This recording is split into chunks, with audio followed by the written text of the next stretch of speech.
No, no, no. Look how much time. It's going to be. Yeah, phone is going down. Phone is going down, y'all.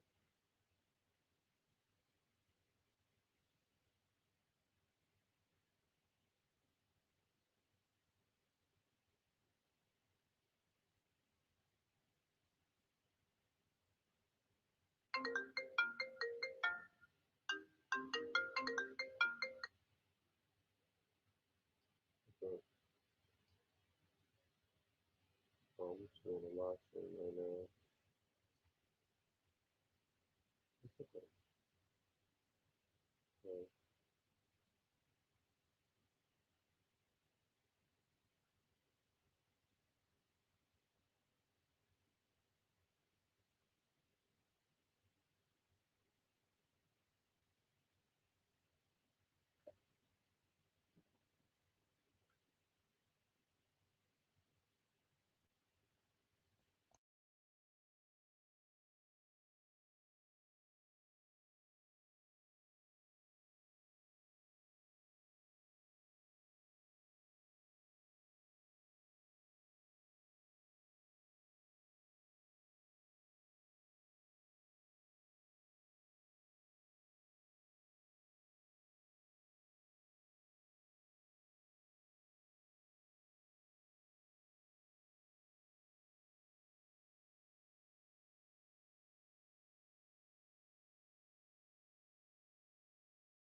salute, Kendall. Top of the day, bro. Top of the day.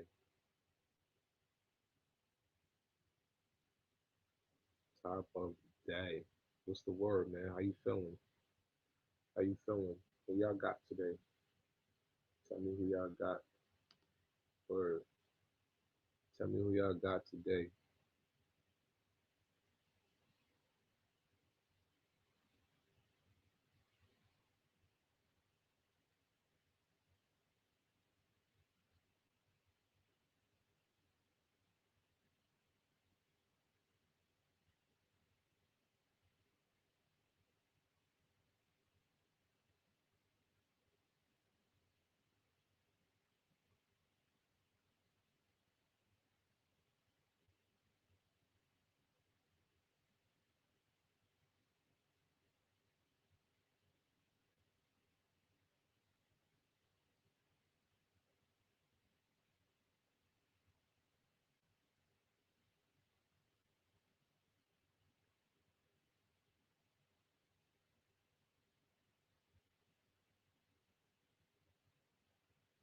Danny and Real Sick could be a classic. Mrs. Plaz. Oh, that's cool. Kendall Outlaw, he said good. Good, that's what's up. Okay, I'm glad you're good, man. I'm glad you're good. Danny and Real Sick. Danny and Real Sick. I mean, yeah, Danny and Real Sick could be a classic. To be honest with you, I like Real Sick. I do. Um, I like him. He's very conscious. I like Real Sick. He's conscious. I remember him battling Mike P, and in the battle he basically explained what was going on in his country, and how he wanted to support, and he was looking for his fans. If you support me, support the cause of what's going on. I like that. I remember, and I know disaster for doing that. When things go on political that have to deal with disaster, home country, and what they're going through right now, disaster makes it a point to let people know this is how I'm feeling right now, and I'm paying attention to what's going on overseas. So salute to sick, because that right there in itself just lets me know, outside of battle rap and what we see on stage, the man has the knowledge, he has the know-how, and he's passionate about where he's from. I like that.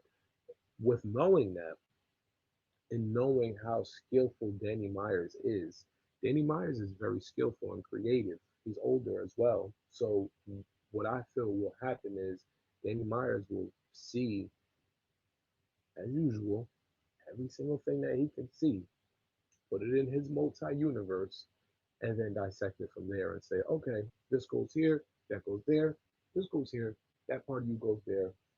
Do you believe me now? And then that's it. Salute the real sick. But classic, possibly. Um, I was more so looking forward to Geechee Gotti and Tay Rock versus Chilla. Those are the battles that I really want to see. Don't get me wrong. Don't get me wrong. Danny and Real Sick was cool, but there's so much heat on this card right now, bro. There's so much heat on this card, man. It's insane.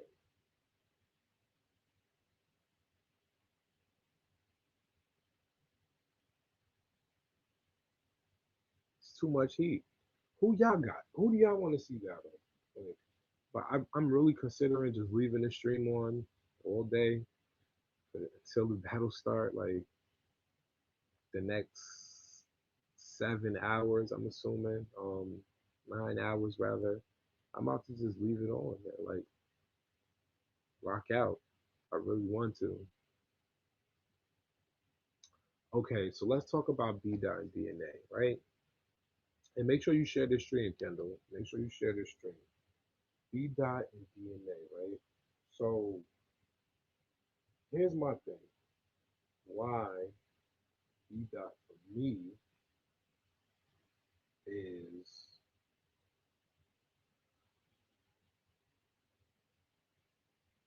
I don't know, like B dot is, they say that he's this great battle rapper, and he has these great skills, and he's this great person, but it's just like, I mean, if he was really that great, why don't we see him more often? You understand? If he was really that great, uh, why do I feel like him saying that he's walking away is really not something that bothers me? Because usually, if you hear somebody say, "Oh, Loaded Lux said he's leaving," or Daylight is leaving Battle, nobody want Loaded Lux to leave Battle Rap. Nobody wants Daylight to leave Battle Rap.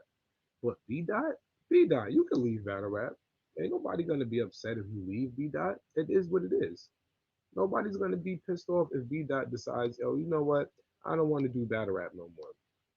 No one's gonna be upset at that, bro. It's your B Dot. It's not like you're Loaded Lux. It's not like you're a T Rex. Don't get me wrong. Not to devalue you as an artist, but you really haven't been here long enough to give us an impact for us to say, damn, don't go. Ichigati? Man, man, that's right. I'm glad you said that, Kendall. B Dot needs this win. You understand what I'm saying? B Dot needs this win. He needs it. But B Dot is not about the beat DNA. And I mean, come on, man. The whole battle rap community knows that B Dot is not about the beat. No DNA. Yeah, I mean, as much as I love the battle between Av and DNA, I wanted Av to put in pain. Av didn't do enough because DNA is too talented and entertaining.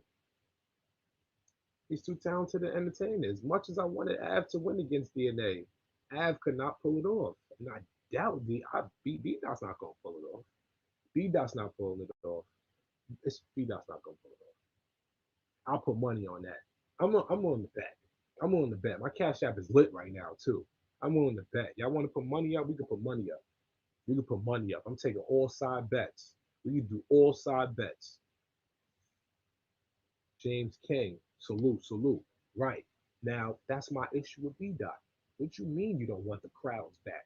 Are you insane? Niggas, you don't want the crowds back. So we have an era where niggas is outside battling with a crowd of individuals around them. Not the biggest crowd, maybe a big crowd, but not no urban plaza crowd. Then we get to a point where we elevate and smack and everybody say, yo, we're gonna go to the stages. We're gonna get these little small rooms. We get small rooms. Then we go to big stages. Small rooms to big stages. The crowd went from this to that. Then the pandemic caused the crowd to go from here to, but mind you, before Urban Plaza had their incident, salute to Troy Ave, you know what I mean? Thank God he's safe. Free tax, because I don't want anybody to be locked up. But ever since that Urban Plaza incident, URL has been on the road. So I don't know what B Dot has been up to or what B Dot has been paying attention to, but from what I know, Virginia, decent sized crowd. Orlando, Born Legacy, decent sized crowd.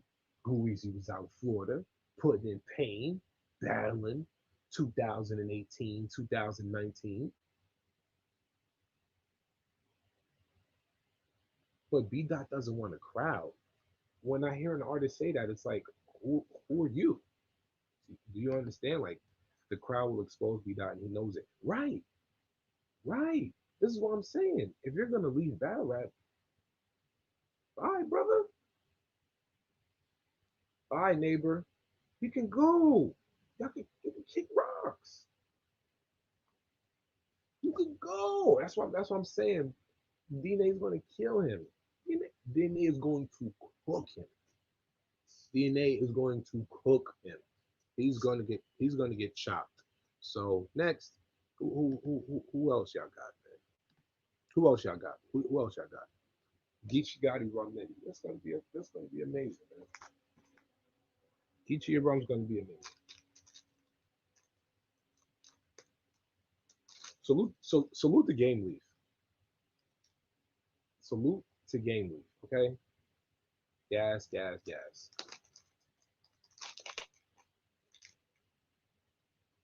Nothing like it. You like backwoods? You'll definitely like a leaf. It gotta say leaf though, because if it doesn't say leaf, then it's quiet. It's not gonna be that natural hit that you want. Gotta say leaf on it. Geechee Gotti and Rum Nitty is gonna be an amazing battle. Amazing. Um, I've watched Rum Nitty. I've watched Rum Nitty, Urban Plaza, Nome Six. We could say Gnome 6. I want to say Gnome 6. Yep, Gnome 6. Around November 2016. hmm Gnome 6 around November 2016, which was right around the time of a month. This was a month after Tay Rock battled, I believe Tay Rock battled Arsenal um, October of 2016. I believe Rock battled Arsenal. Um, and I'm sitting there like, yo, hold on. I'm nitty. I'm nitty. Rum Nitty. I watched Rum Nitty put Tay Rock under pressure, bro. I watched Rum Nitty put Tay Rock under pressure. I watched it, bro. I seen Rum Nitty put Tay Rock under pressure. Talking about, oh, you bumped my hat, you touched my hat. It damn near caused a fight. Stop the battle. My homeboy, salute to Chris. Salute to my homeboy Chris Jean Baptiste. Follow I am I am fitness on Facebook, Chris Jean Baptiste on Facebook, Instagram. Yo, listen. He walked up to Rock after that battle, said, "Yo, Zai, let me just ask him a question real quick. Yo, Rock, I'm a fan of yours, bro. How you doing, man? Yo, I feel like when Rum Nitty was snapping, you knew he was killing you in that battle, and you just decided to start a fight." Rock looked at him and said, "No, man, I would never do that." Or, my man Chris said to him, yo, Rock, I feel like you tried to start a fight with Rum Nitty because Rum Nitty was cooking you." This is what my man says to Rock right after the battle. So when I tell you I've seen these artists up front, backstage, I watch, like, wow, I pay attention to everything when I'm watching these dudes perform. And I've watched Rum Nitty in a dangerous mode, in a hunger mode.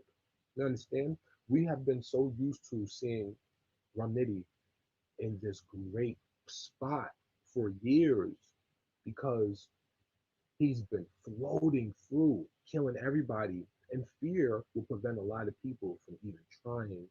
Fear will prevent a lot of people from hitting their pinnacle. Fear will prevent an artist from giving us the content that he really has in his pen. And Rum Nitty, because of his punching ability and his lyrical tenacity, artists are afraid to go against Rum Nitty. They give you mediocre bars and performances when you hear them. It's almost like they run into Rum Nitty and it's just like, yo, hold on, but what happened to you last time you performed? You sound fire. You run into Rum and now you drunk. And that be the case with a lot of people. I'm telling you, that be the case with a lot of people. So now, I'm telling you right now, Rum is about to go against a nigga like Geechee, who literally has been on the rise ever since he came in. This man probably got more battles than Rum Nitty. Like, if you think about it, Geechee probably has more battles or close to this. He probably has more battles. Let me just say that. He probably has more battles or close to, right? So, and look at how Geechee just rolled through. When I look at Geechee Gotti is the epitome of what an artist should be like. Geechee Gotti is the epitome of what battle rappers should strive for. That man has been great. The man been great. And mind you, like I said, Rum is dangerous, but Geechee stayed consistent from from from Tay Rock to the Math Hoppers to the boy Tech to he, Geechee has battled so many people, bro, and they keep throwing vets at him. They keep throwing vets at him. He battled Kayshawn. In the room looked like he was by himself. All these red flags, we see all these red flags. Like it looked like he had nobody with him.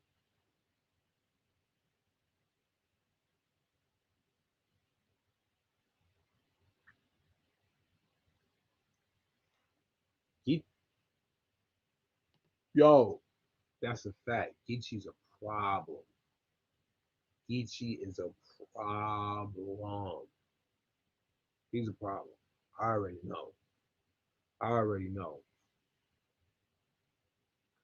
Tay, Tay, this Tay Rock and Chilla Jones, man. I'm telling y'all, man. This battle right here got me, man. I ain't gonna hold you, man. This battle right here got me, yo. I'm not gonna hold you, yo. This right here is like really out of all the people, and this is something that people wanted to see for a while. So I mean, Tay Rock and Chilla is definitely gonna be a good battle. Like I was saying in the previous live I did, Kayshawn is amazing, and we witnessed the streak that Kayshawn was on because that's just how it is. You know what I mean? Kendall said he said Chilla 30. He said Chilla with the dirty 30. Now this is what's crazy, right?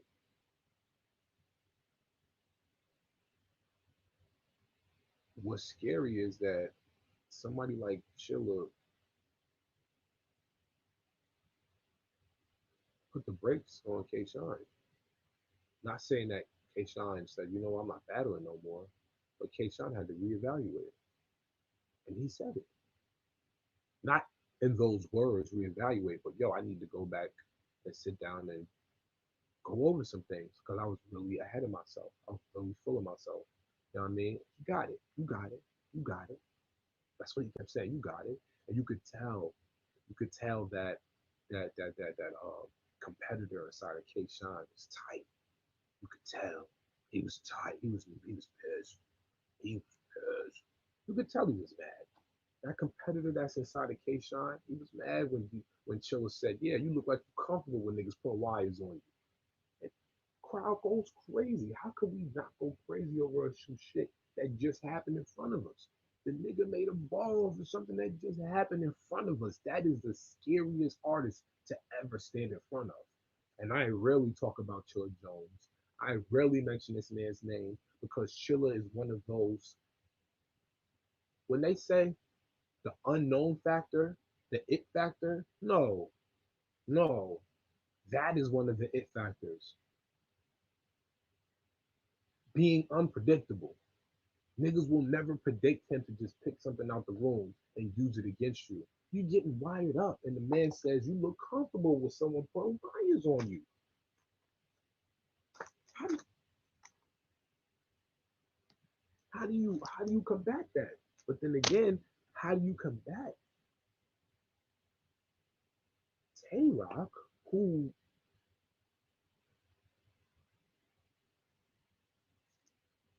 Tay Rock is one of the most consistent as far as giving you a good performance, giving you good bars. Um, like I said, at respect, you got to give him respect, and respect is due. The man goes over his rounds. He's told everybody. When we watch Gun Titles versus NWX, Double Impact, right? We watch Gun Titles versus NWX Double Impact in 2000, right? 2016. It was January. It was January, February. We saw Double Impact for the first time, right? December 2015, like January 2016, we see Double Impact.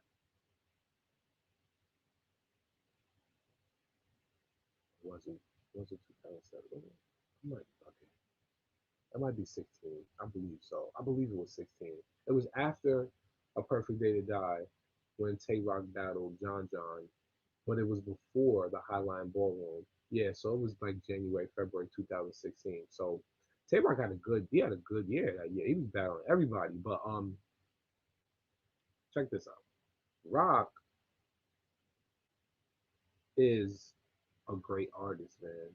And he told us when he was with the gun titles battle, he said, "Yo, me and Surf went in every day. Me and Surf went in every day." And he even explained further. He said, "Yo, when I rehearse my bars all the way up until the day I battle. Even when I get here, I'm in the venue rehearsing.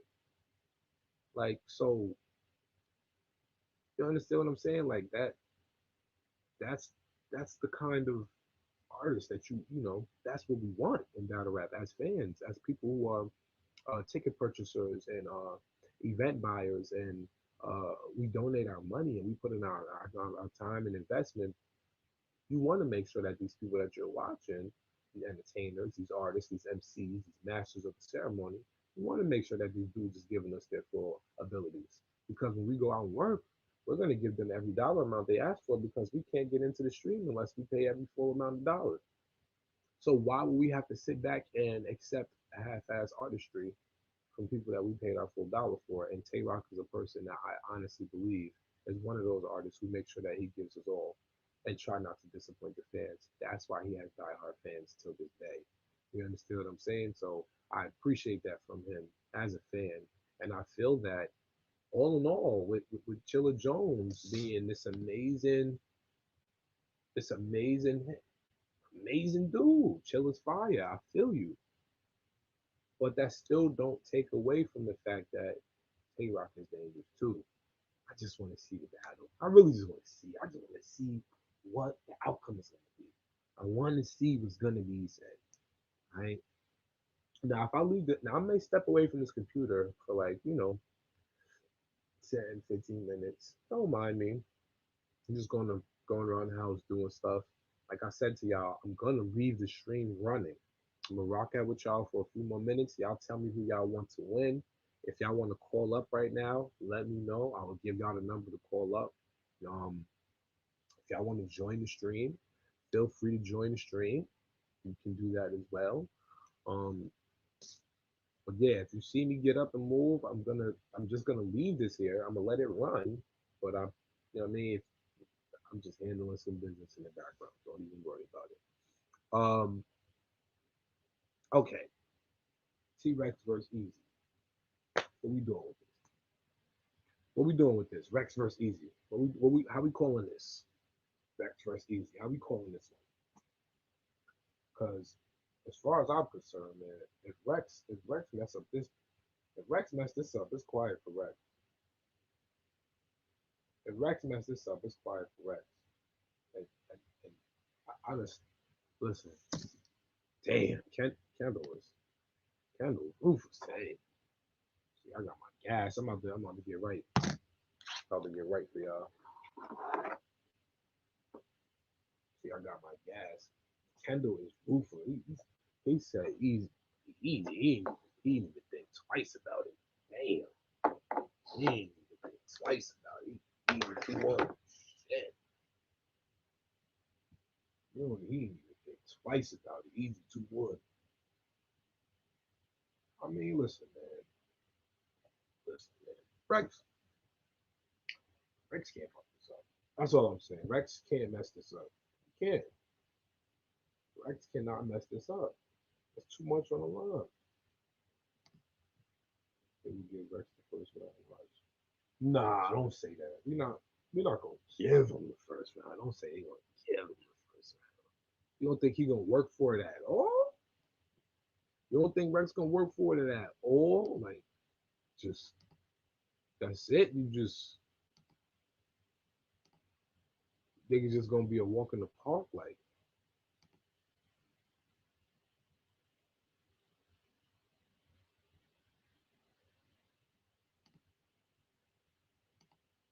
I don't think it's gonna be a walk in the park like that. I don't think so.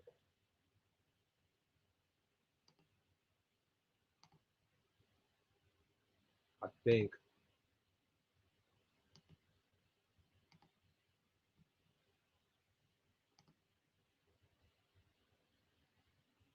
I think honestly, to be quite honest with y'all, I feel I feel that I feel like Rex is gonna give us two amazing rounds, with a third that may be debatable. But I feel like he's gonna give us two solid rounds that we know for sure he won. And I could be wrong. I could be wrong. It's possible. But for Rex to make claims that Easy Block Captain is using the style that he created as far as that talk, Rex gotta live up to that. If Anakin is being trained,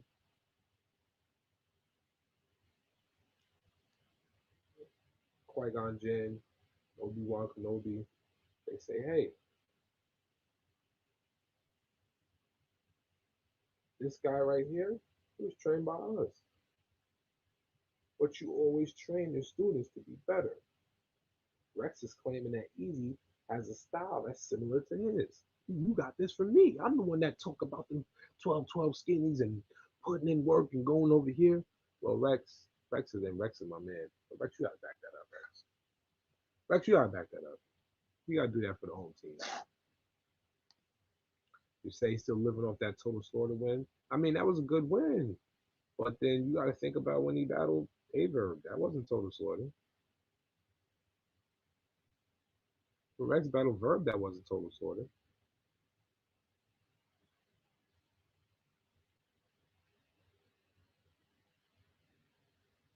When Rex battled Young Ill, that wasn't total slaughter.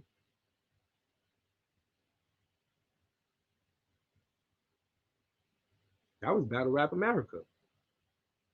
When Rex battled Young Ill, that was Battle Rap America. That was Hitman Hollis joint.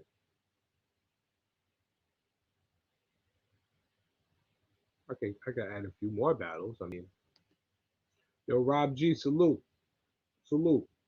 I could add a few more battles. With Rex battled Young Ill. That wasn't total slaughter. You know, Rex had a few good.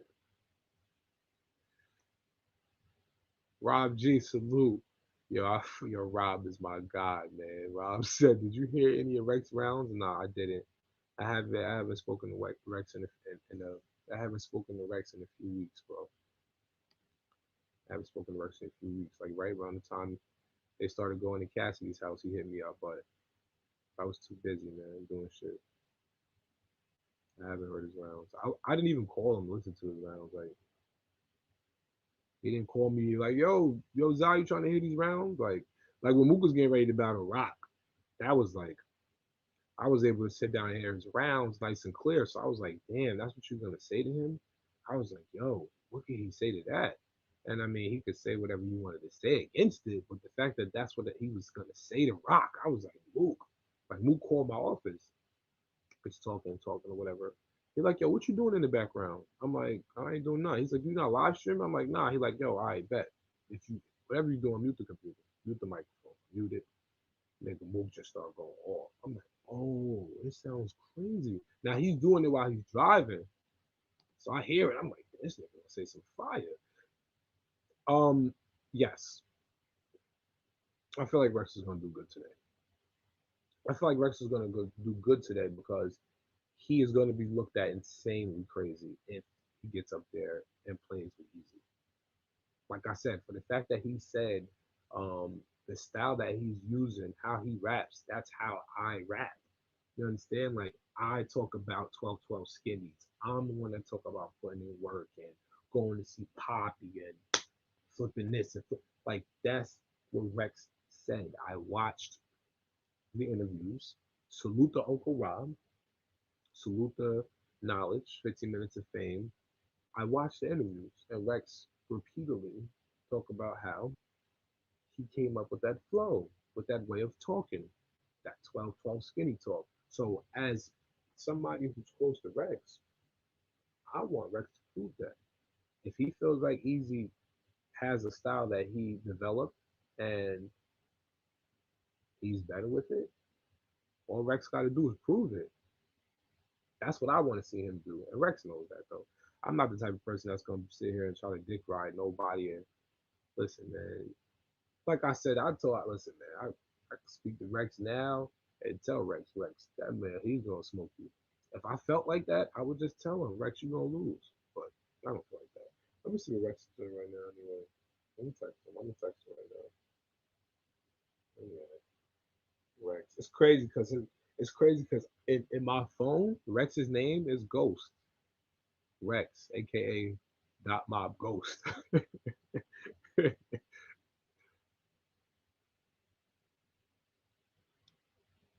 Rob G. Rob G said it's crazy. They still trying to discredit Mook's rounds. Like they just don't want to give that man his respect. Like he ain't one of the gods. Yeah, of course, Rob G. Salute. G. Salute. Yeah, they don't want to give Mook his respect, man. They don't. They don't want to give him Mook his respect. I know that was one of the things that it kind of pissed off Rex, like they don't really appreciate people in battle rap.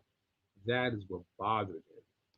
That really bothered him. And I get it. I get it. I do get it. You understand? You put in so much work, and nobody, fans just don't appreciate certain things. So trust me, I know how that may feel. But I know it's gonna be a goodie though, because Easy the Black Captain is not a slouch. That's one thing I can appreciate. Easy is not a slouch at all, at all. Um, I just think the act like this is my thing, right? The Av and Jada Nightwing thing is just, it's like that is a waste on the card. Like that's a waste. Like who cares about? Yo, listen, I hate talking like this too, man, because I want to support all artists. I do. But average Jada Nightwing, come on, man. Y'all couldn't give us nothing better than that. Like, don't like Av is dope. Jada Nightwing has his voice. He's unique, but I don't understand how he told Spanish Harlem he don't like the way he dressed, but he's okay with the way Jada Nightwing his appearance is. Like, that's weird. Like Jada Nightwing, come on, come on, man. I don't. This battle, this Jada Nightwing versus Av battle. Av, hurry up and get him out of here. Do not play with him. Do not play with him, Av.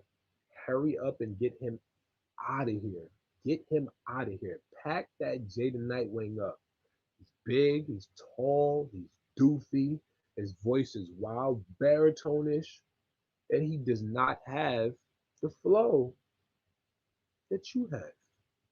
Pack him up, man. They putting you against him because they think, obviously, that he could kill you.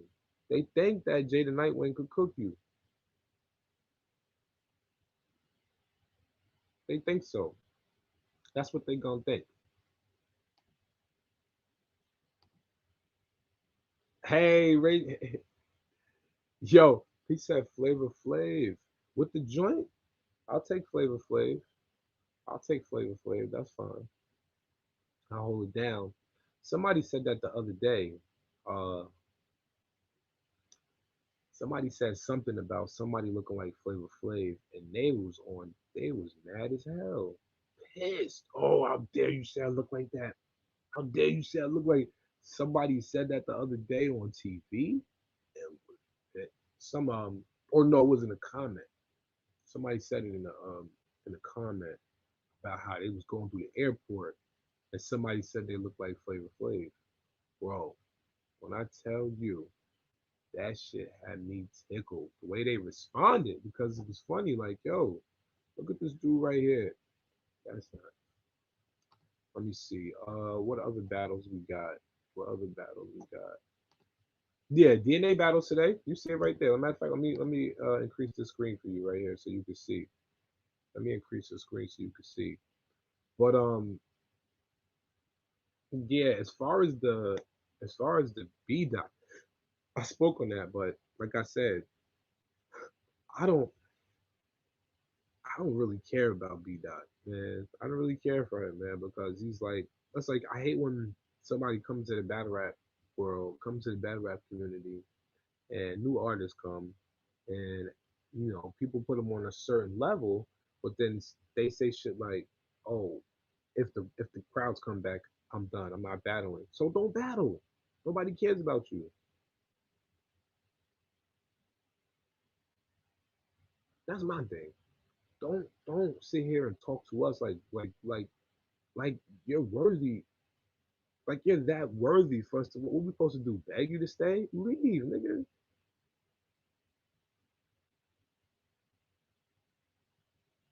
You know. I could see if it was. How do I get it so I can watch it? It's gonna be free. It's gonna be free, right? It's gonna be on caffeine. Ray is wilding. It's gonna be on caffeine, right?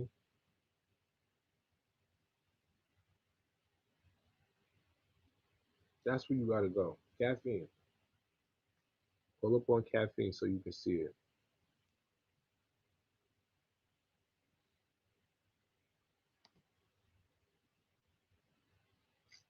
All right. So out of that swamp and T top, who you got? Because I don't really care for that battle. I don't really care for that battle. They set they set T top up with that.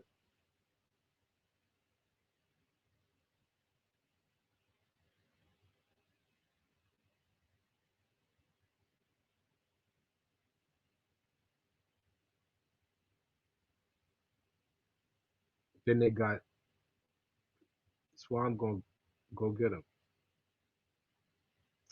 Nah, man. Swamp is alright, man. He's not like Swamp is not like off the chain, like out of this world. Like Swamp is all right, man.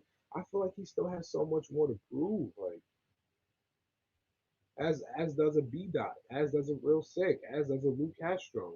Like I feel like he still has so much more to prove. Like as does a Jaden Nightwing. Like I would never put Jaden Nightwing against a Av. Like I mean, granted, let me not say that. Um,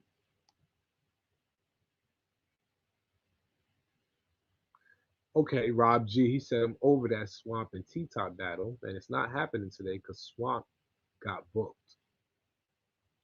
Now, when you say got booked for another event, or got booked by the boys, got booked. I need to know because listen, sometimes like I'm very much the type of person that really don't be talking to everybody in the battle rap world. I'm not talking to every battle rap blogger. I'm not talking to every artist because some artists act like females. So you know, I don't have every artist. Oh, he got arrested. Oh man, Swamp got arrested. Now here we go. So now check this out, right? So now that all plays into the lifestyle, the battle rapping image. Are you really about what you say? That all plays into it, right? Now that'll build the anticipation for the battle. Oh, Swamp got locked. He get out, he gonna have some crazy fire. He gonna be in jail, right? That's how fans think, like big kids. But it's cool. That's how we would think if we were. That's how we think. That's how fans think. Christopher Whitfield. Christopher Whitfield. He said the bear versus the swamp monster. The loser goes back into hibernation. Yo, I remember that show, Swamp Thing. That was one of my favorite shows growing up, man. That was classic, man. Christopher Witt. Yo, Chris, you always come in here with that. Do not answer. Doesn't have to respond to be deep on topics. 2-1 either way. Yo, he's funny, man. Chris, you're funny, man. Um, he said Jesus Christ is going to make Fonz see happy days. Yo, it's quiet for Fonz. I don't. Let me not say I don't know. I know why they put these matches together. When Chef Trez was getting ready to battle JC, I'm in the crowd with Chef Trez like, yo, don't focus on winning. They only want to see how well you perform against somebody. It's great. So Chef Trez is like, all right, cool, I appreciate that. That man went on stage. He did all right. He did his thing versus JC. JC still won, but he still did his thing versus JC. Still did his thing. Y'all can get a chance to see that Chef Trez versus JC. It's on URL. I believe that was a Born Legacy event, but I know it was at it was on Atlantic Avenue, right next to the Best Western, which they threw their Born Legacy events at. Salute to Black Ice Cartel. Salute to Mary Jane. 100K. Salute to Black Ice Cartel, man. They definitely I miss them, man. I miss Black Ice Cartel, man. The Black Ice Cartel, that was Clean Paper versus K Shine, Charlie Clips versus Danny Myers. Like they had some amazing battles, like amazing battles. Said Chill Her Jones is going to make punk rock look at the front door. 3-0. Mm, okay. So check this out. Put this up here if anybody wants to join. Let me get to this. If any one of y'all want to join, I'm gonna just add this.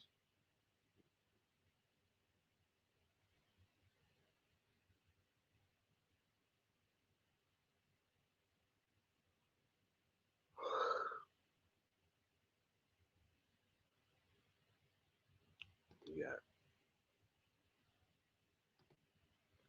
All right,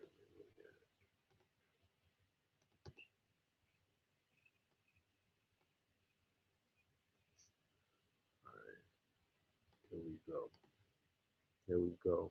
All right, here. I'm about to copy this to the clipboard. If y'all want to jump on the stream, feel free. I don't care. Feel free.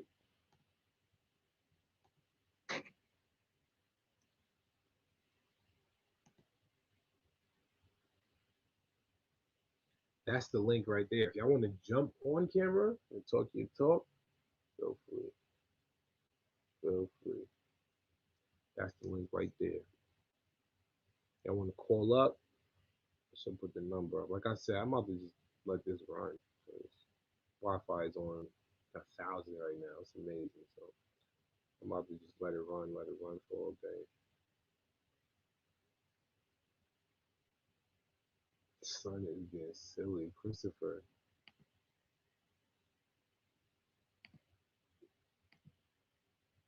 Av is known for walking down those streets for extra crispy chicken wings. Brio.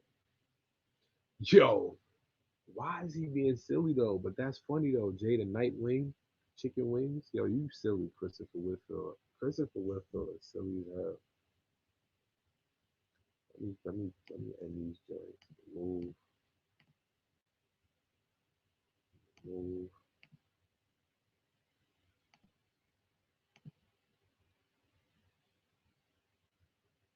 Let me see. It should be one more. I'm looking for one more. I'm looking for.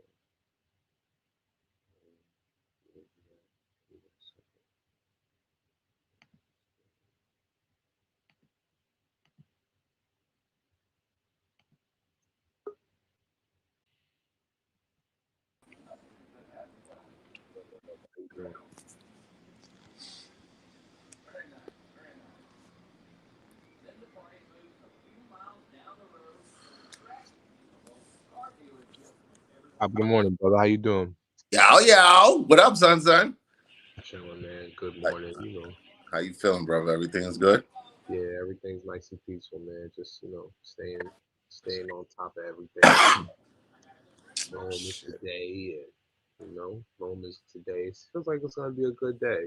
Yeah. You know what? I started to get at you because I wanted to shoot. I didn't realize it was Sunday. I thought it was Monday and shit. And I should have just popped out and just was like, let's go. Anytime you say anytime you say let's do this, that, and the third with the camera, from now on it's a go. Yeah, but I mean, you know me. I take this back. I'm not even in the city, right? I'm not even at home. I I take believe it. I Who take you at? I take this thing everywhere I go. So you know what I mean. But I just so happen to have this amazing Verizon setup right here with this big ass 80-inch in front of me. So I Mm, figure why not just do my setup here. I got everything, pretty much everything ready for the day. Food, but I'm about to just leave this laptop running, man. I'm telling you. yeah. You Um, you could, I you could, brought you could, laptop and shit, so I'm gonna start going live more on YouTube. you could let everybody know who I you see got. I see you shaved completely. Pause. Oh yeah, yeah. I took this off. Summertime Summertime shit. off. Now it's time to restart. Who you got? Who you got? Let me put this on the screen. Nice. Let me put these on the screen so these people can see this. They're saying that. Now, I just want Dyke P. He said, Christopher Whitfield, Dyke P is going to drink some castor oil 3-0. Ah, I like that. Wait, who said what? Christopher Whitfield. I'll put it on the screen so you can see it. He Like, called him Dyke P. He didn't even say Mike P. oh shit. He said he's gonna kill him. Make sure y'all if share you this. think Make if sure you you guys. think Luke Castro is getting ready to 30 mics, sir, that's No, just no, no, no, no, no. Listen, pay attention to how he worded it. he said Dyke Dyke P. P is going to drink some Oh castor shit. oil. Pay, pay attention to how he worded it. He's being silly, but he's just telling you his predictions through humor. He said Solo will make Jerry go west. 3-0. Make sure y'all share this stream, y'all. We live all day. I'm up to just live all day. Takeover day. He said Yeah. Av is known for walking down those streets for extra crispy chicken wings. Yo. Jay the Nightwing, chicken wing, 3-0. Nobody wants to see. Get him out of here. Nobody wants to see him. Get him. What's Pete talking about? Why is Pete talking about appearance? But they got Jay the Nightwing battling Av. Get out of here, Pete. Right. Big. They don't. He didn't even match with That's an Romney. interesting battle, man. That really is. It's interesting. You know what I Because mean? I just really don't want to be upset with Av, man. I don't want them to put him against a Jada Nightwing, and Jada Nightwing potentially get lucky and say some shit to beat Av. uh, hmm, that actually makes a lot of sense. Yeah, because it wouldn't have happened with DNA. There was no way that Av would accidentally beat DNA, and there's no way that DNA would accidentally beat Av. He just beat Av because he's DNA. But Right, Jada Nightwing is not some big figure in battle rap. right. He's You had a still few. he's You had a still few. new era. He's still Right. new era. Not rookie status, but I'll give him mid tier. I'll go as far as mid tier, if He, that. he, he can have. He can have the lowered tier. Lowered Yeah, means low tier. low to Low mid. tier. He Yeah, he can yeah. have the lowered, low ID, lower to mid. He's not even mid yet, but you can debate mid or lower mid. It doesn't matter. Well, You no, can, that's because it from if it wasn't PG, then it was PG, then mid tier, and then top tier. That's how I felt like okay. back in the day. That's how we used to do it. Hmm. But I like low tier. Low tier makes sense because there's no more PGs anyway. So if Right. you think about it, Right. Because this dude's that's past that's skipping PGs. you could definitely, I definitely put him in that category as far as passive PGs. This whole new era, as a matter of fact, they've all done justice as far as just skipping ranks and just going straight to main stages. A lot of them is hungry. Easy, I would have never seen this breakthrough. For some reason, he just managed to market himself really really well and put on good battles and just kicked the like he really just kicked the door in. Yeah, I salute Easy, man. It's crazy because I remember the first time I met Dude. I remember the first time I met Dude. Whoever's trying to come in, device that is not connected, your camera, your mic, Victor Newman, Victor, you got to get that situated, Vic. I can't let you in the room until your camera and mic is situated. Be But right. I remember the first time I met Hurricane. I met Hurricane. You know what's so crazy? I met Hurricane Dude at the Jazzy Underground on Tiffany and White Plains Road.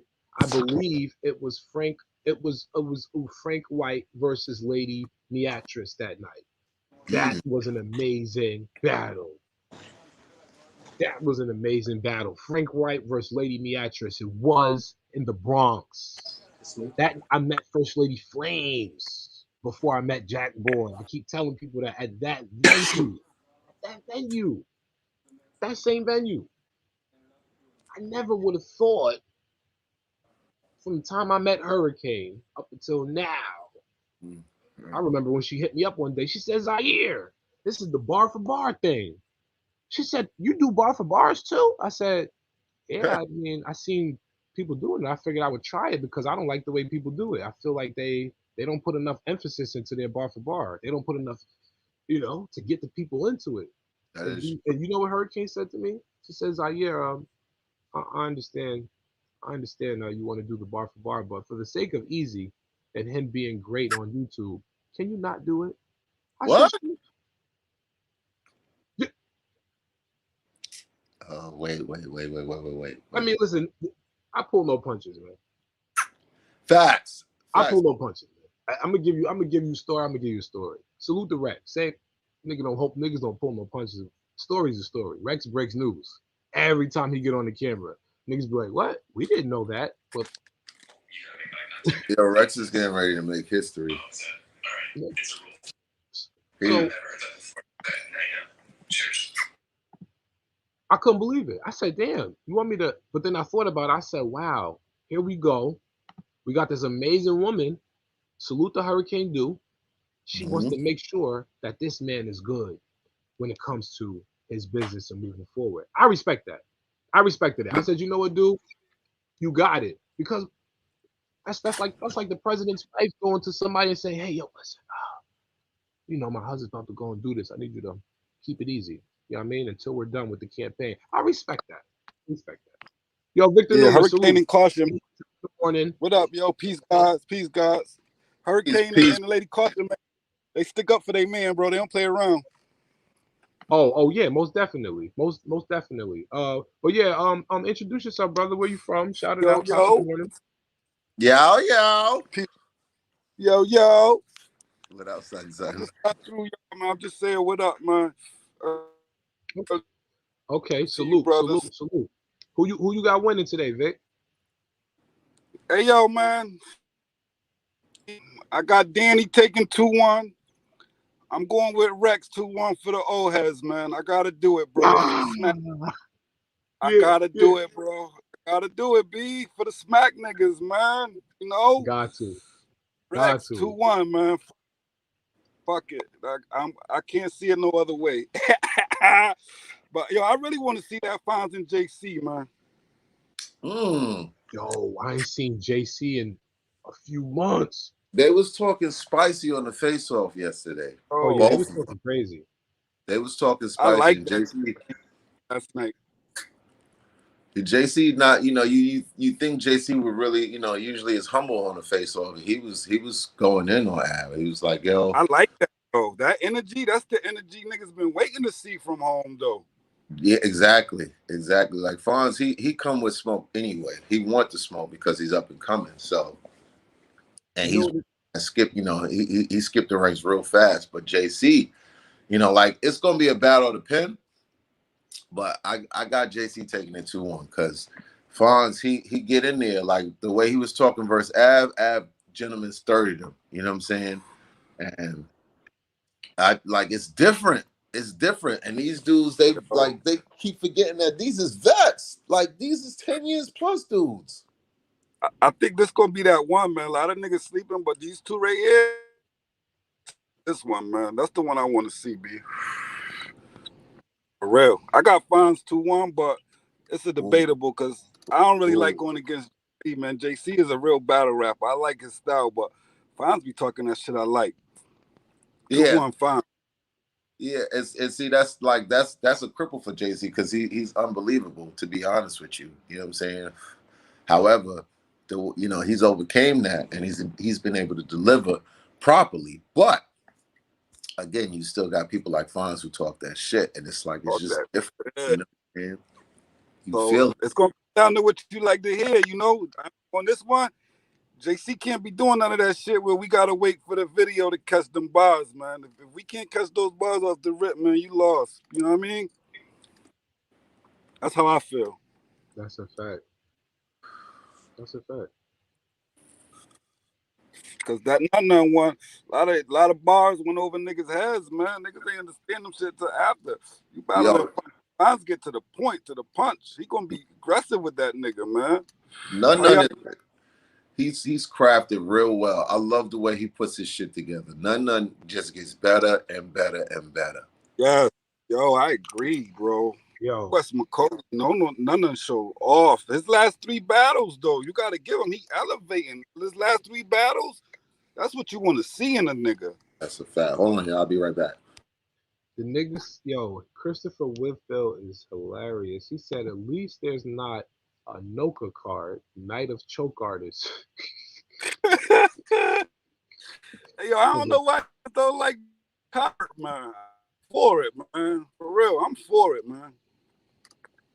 Yeah, man. You know what I mean? Los How over you feeling? Jerry How you West. feeling about the card? How you feeling about the card? To be honest with you, man. As a battle rap fan, as a hip hop fan, I love this card, man. Geechee and Rum, I feel is gonna be amazing. Rock and Chill is gonna be amazing because of Chill he's an unknown element in battle rap. We don't Yo, see him a but, lot. but Rock get proud though. No, See, they go. Rock. That's cool. I like Rock. I said that all the time in every stream. I said Rock is one of my most. If somebody gave me an opportunity and said, "Yo, pick 5 or 6 people that you feel is gonna do their job," I always say I'll pick Rock. But that doesn't mean that Chill or Jones is not an element because if you could get a nigga that's gonna give you a bar, he made a bar of K Shine while K Shine was being mic'd. That's Oh my insane. God, How that do right there, that killed right? night. That one. That's what That's I'm saying. So how do you not be afraid of a nigga like that who can make a nigga who had a K. Sean had a run. He just finished battling Pat Stay, even though Pat really wasn't into it, but he listen. had I all was these going with battles. I'm with you, bro. I'm just ad libbing. I hear you. But I had K Shine winning. Yeah, So but just think about it. Chilla out of nowhere. Look at you. You look comfortable wearing wires. he did. Wow. Yeah, Wow. The he whole definitely room is proved me wrong, man. He had me with my head down that battle, man. He yeah, definitely got that, man. You can't I take it. said, damn. Okay. So okay, Geechee and Rum, I love that battle.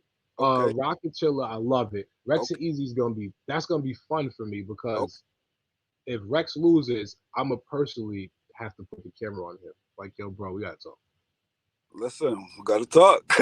We gotta talk. I'm gonna have to call him like, Yeah, yo, can I just come to the crib? Like, can I just come see you? We're we gonna have gotta to talk. talk, man. Fuck Yeah, it. we're gonna Yo, have to talk. Average Jay Nightwing, I'm not really psyched about that because Jay Nightwing is still one of those dudes that only got like 4 battles in. So if he accidentally says something nice and good, that I could make everybody be like, damn, Av, he just cooked you. I I got don't like to have those dinner battles. 30 though. Keep it Yeah, 100. I got Av with the 30. If there's any upsets on Av's behalf, then it's gonna be like, damn, Jay the Nightwing got But lucky tonight. Jay, my boy, man, I like him. But at the end of the day, when it comes to the shit I like, Av, Rex, Easy, them niggas talk that shit I like, man. So I mean, at the end of the day, I'm going with the shit I like to hear, cause that's Suge, even Suge too. I ain't gonna like Suge, my nigga. You know what I Hmm. mean? So them talk that shit I like to hear. You know what I mean? So I think Yeah. when it comes down to certain matches, it's all about the content you like to hear. Some niggas like that robotical, medical, article shit. You know what I mean? Hmm. That's cool. But I like that shit. Niggas talking that That shit. rough one. Danny Myers is. I got Danny. I got Danny Oh, for Danny, my winning. guy, man. 2-1 off the rail. I'm with you on that one, man. I ain't going against the God, man. And DNA, you see, DNA is amazing, man. He's I'm entertaining. with you. I'm not going against DNA. He not no known DNA. Yeah, because B Dot talking about some. Oh, I want to leave if there's crowds. I said, oh man, you ain't no real artist. You talking about you want to leave? You Yeah, just got be here. a friend. Yo, you Yeah, see how Geechee and Rub said it, man. Listen, man, we feel it, but this, you know what I mean? Once them lights cut on, man, this about that, taking each other hell. that's all that Fuck that. matter, right? You know what I mean? Turn them We lights come. on. Yeah. Listen, Yo, you trying from to take. Jersey?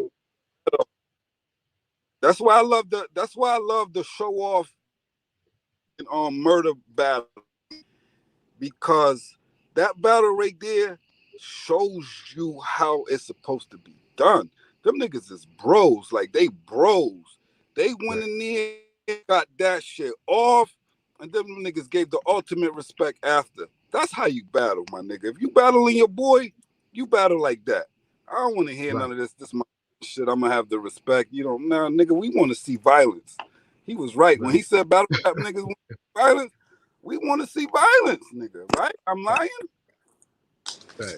Am Right. I lying? Tell me if I'm lying. Nah, you're right. You're right. I, That's all I want to see. I I don't want to want to see see no violence. rapping and laughing and talking. I want to see straight action. It seemed like ever since we left Irving Plaza and left New York, niggas been too friendly.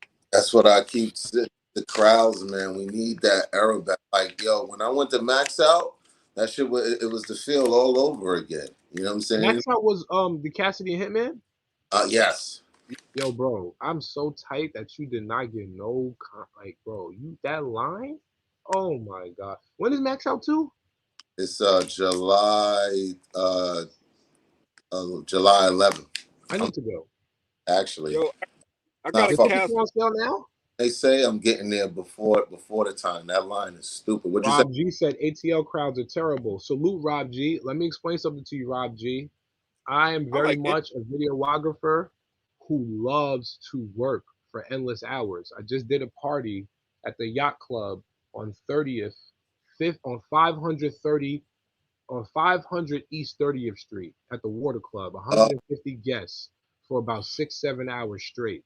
I love getting an overabundance of content, Rob G. No matter how bad the crowds are, my job is to stand outside before they get there and until the event is over. That's my job to get all that content. Because if not, then how do you know what's going on? He said ATO crap. Let them know. I sacrifice. I Let gotta it, them know. sacrifice. the crowds is not that bad in my opinion. What it is it's just the battle itself. If the battle is not, it's they're a restless crowd. It's hot. We drinking. You know what I'm saying? We want to see. Waiting in line for hours. Yeah, like that shit. That shit is serious. Like you get there, you get inside, you standing, you tired. That shit comes with the territory. You know what I'm saying? Yeah, Then don't let the fucking drinks be high and shit like that. Then you now you pissed off because you're spending a lot of money on drinks, and then after you start drinking, now you lit. You know what I'm saying? Now you ready for any and everything to be dope. You know what I'm saying? The same. right. Want to hear that shit though? Are you wrong? Yo, is fans really wrong for being in the crowd and wanting to hear that shit, man? Nah, I mean it's the thing though, They're not wrong. They're not wrong at all. but A lot it's of a these, like my, I go ahead, yo. I'm sorry, yo. You go ahead. no go ahead. Yo, hold on. I'm gonna tell you something, Vic. Hold on. I'm gonna tell you something. It's not your fault. I've explained over and over again. He knows That's when why. someone's talking, off Mm-hmm. the mute button. That's why when y'all talk, I just he knows. It's not your fault, Vic. Go ahead and say what you gotta say. Yo, consider. I mean, honestly, man, that hit me and Holland Cortez crowd. That's my favorite crowd. So I don't get involved when niggas talk about the crowd because if y'all remember that crowd that crowd was You live. said Hitman versus Cassidy or Hitman versus Cortez? Versus Cortez, man. Oh, Bodalito That was Dabo. Translation, ball game.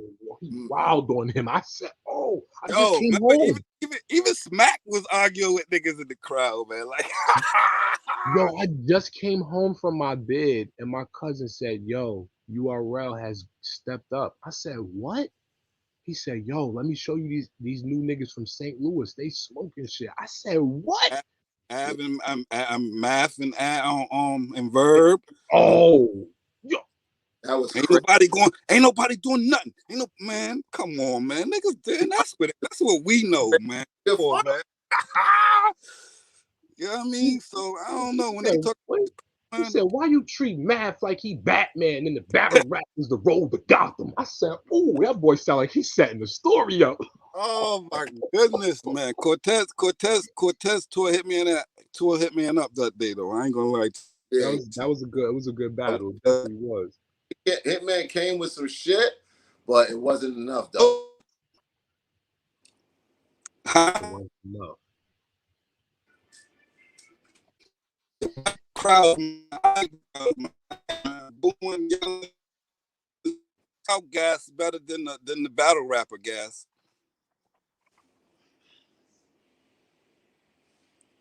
So, yo, Vic, talk real quick. I said I like the crowd gas better than the battle Zion, rapper can you gas. hear me? Hello. Yo, I hear you. Yo, Nah, Test my machine. bad. Hear me? I'm talking to my son. Don't pay me no mind. If you can't hear me, and you see me talking. Don't think I'm talking to you. I just muted it so I can talk to him. Don't mind me. Can y'all hear me? Hello. Yeah, I hear you, Okay. Vic. You good? Yeah, that's what I was trying to see if it was my phone or his because he was breaking up real bad.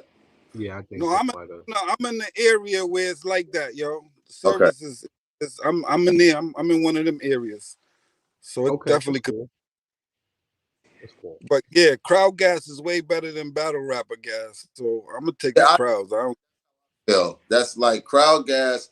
It's because it's really levels to it and it's opinionated. So some people like, but most crowd gas comes from dope bars though. No matter how you look at it, you know what I'm saying? Right. Let me do this. Let me put up a few more cards that Speaking I'm very. speaking of like with Chilla, how he's dangerous. I like how I hope Rock don't talk during his rounds because it'll be. I got Rock winning.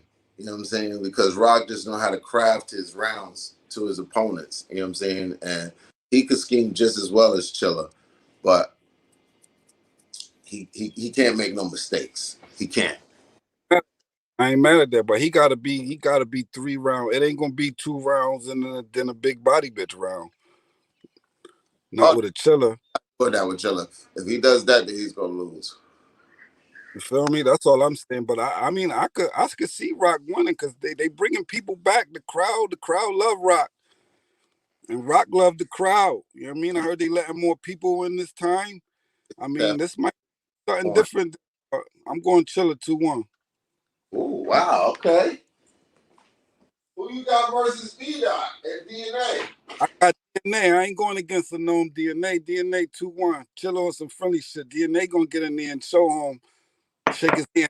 DNA is gonna fuck shit up. Period. That's a given. He he Especially Yeah, he already let DNA know how he feel about him. DNA, you don't do that with no vet, man.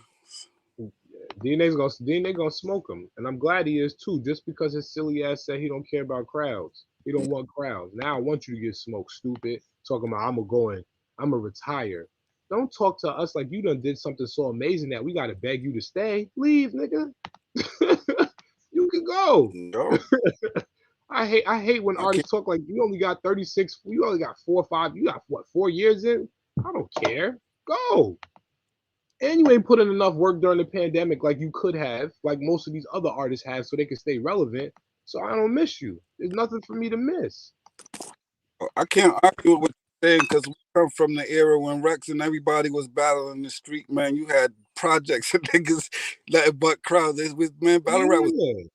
And crowds, the man. fact that he's sitting there talking about I don't that's why I don't compare him to Lux. You're not a Lux. You'll never be a Lux because just because you speak consciously, okay, I can call you a backpack battle rapper, but I will never compare you to Lux because you're nothing like that boy from Harlem at all.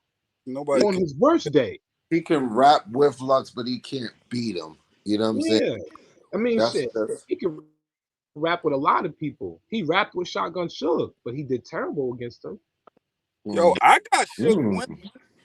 Am I the only nigga that got shook winning that? Or I did we? had I had I'm Shook. biased. I had Dot with the first round, and then I had Shook taking the last two. Shook showed out. Yo, I think I was biased because that's everybody since Suge's battles before was like, yo, we need to see that old Suge. That was that old Suge, nigga.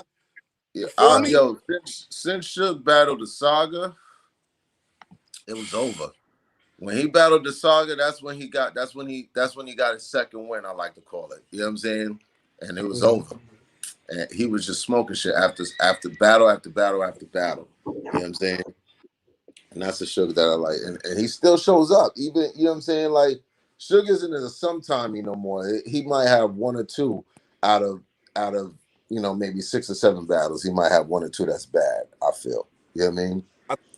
I think Suge. I mean, I hate to say it. Sometimes some niggas could go out of their lane, but I think he got to stay in his lane, man. He battling these niggas with these pens is different. But if he battled these niggas that talk that shit, he talk. Now you got it back and forth. I mean, Right. Right. some niggas can expand, some niggas can't, man. And just be like that, bro. Your style is not meant for a couple of levels up, man. Your style is just meant for you to do what you do, how you do, man. And I hate to say it to him like that, but it's How you real. But you put home against somebody that talk that shit he talking, you gonna get a battle. who You you feel me? who you had beating between Sugar and Hitman, who you had winning? I got Hitman, yo. I ain't even gonna lie. Wow. I ain't gonna We lie. Hold on. What we battle? was in the building. Zaire battled on ENT. We Miss New York won. Shout out to her. I had Suge with the Y'all Gentleman's niggas, 30 them shits is on nice in them buildings. in the The building. shit in the building is different, huh? It really is, man. It really, really Yeah. is. It really, Oh, really I was on is. stage for that battle. We was there. Remember? I VIP was, I the whole was. shit. I was on stage for that battle. Yeah, Oh y'all shit. niggas been I around, forgot. Let yo. me see Bad if I Money, can that's find my nigga. He be telling me about the Houston battle, man. I hate it, man. Like, damn, y'all niggas. it. Let me Vic, man. let me ask y'all one question. So Yeah. I'm about to get out of here in a few minutes, but I'm gonna just say this off the rip. I got Loso 30 and Jerry West. Wow. I mean, I like I'm Jerry gonna be West, honest with you. good, I agree with you, but man, because I I got, like I Jerry mean, West is my I guy. got, you know what I'm saying? And one more thing before I leave, I want to know because is this the big thing going around? Mike P versus Lou Castro. Uh-huh. Who y'all got? Mike P. I got Mike P. Period. I Luke got Mike Castro. P too. Luke Castro is dope, He's but dope. Mike P is one of them guys. He's one of them guys. Yeah. It's a good look for Castro though. If he could get one round off, he'd be all right because he, you know He what I'm saying. will. But Mike, you know what I mean. Mike P is back. You know what I'm saying. But yo, I'm out of here, man. It was fun chatting with y'all niggas, man. Y'all be safe. Have a blessed day and all that. Y'all all right? You already know, man. Be Yo, blessed, salute be to safe, you, my brother. I appreciate you for dropping prosperous. in, man. You be safe as well. No Yes, problem, sir. man. Thank you. I love it. I love it. I shared the broadcast. Yo, this daylight versus King Los is gonna be crazy, but I got King. I mean, I got daylight. Like, Oh yeah, that's no question. That's no like question. I But don't my see why babies people. is battling. My babies, they battling. Yeah, that one right there is gonna be a pit fight. My Woo! babies, y'all about to battle. I love y'all. Why y'all gotta do Yeah. this? Look, I'm Oh, early in the morning with the vodka, son. Like it's coffee. Yeah. this ain't a celebration or nothing like that, but I do got like 150 pieces being I printed. love Yeah. coffee. Coffee. Shout out to I love Yo Apparel. coffee. I love coffee.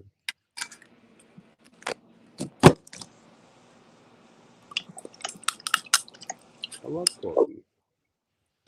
Sisters up coffee. Love her. Black with two sugars. You don't. That's how I talk to her on Twitter. Coffee, I love you. I'm proud of you. Black with two sugars. And she just reposts. That's my baby. I love her. She's so young, vibrant, doing her thing. I'm kind of Doesn't feeling have like it.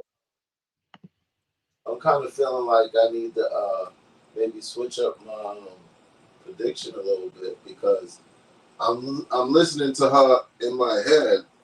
You know what I'm saying? And then I'm thinking about Miss Hustle and yo, Coffee ain't no fucking slouch, boy.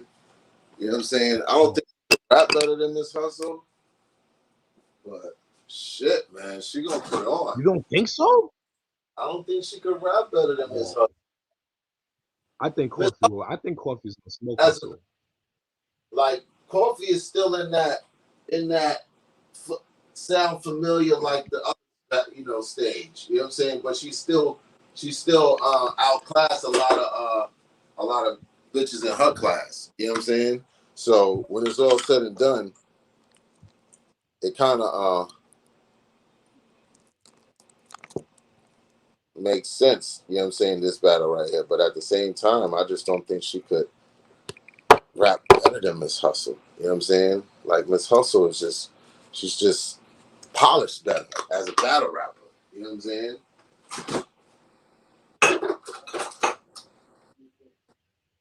Like I don't think there's anything Miss Hustle could say to Coffee, you know what I'm saying, that could, you know what I'm saying, really harm her. You know what I'm saying? But as far as rapping, you know what I'm Uh huh. saying? That's what it's gonna come down to. You know what I'm saying? Now Coffee could rap. She could rap. You know what I'm saying? Coffee But can I don't rap. think she could rap better than Miss Hustle. You know what I'm saying? Like Miss Hustle might come with one or two angles, and then she's gonna go to with the bars. You know what I'm saying? Then Hmm.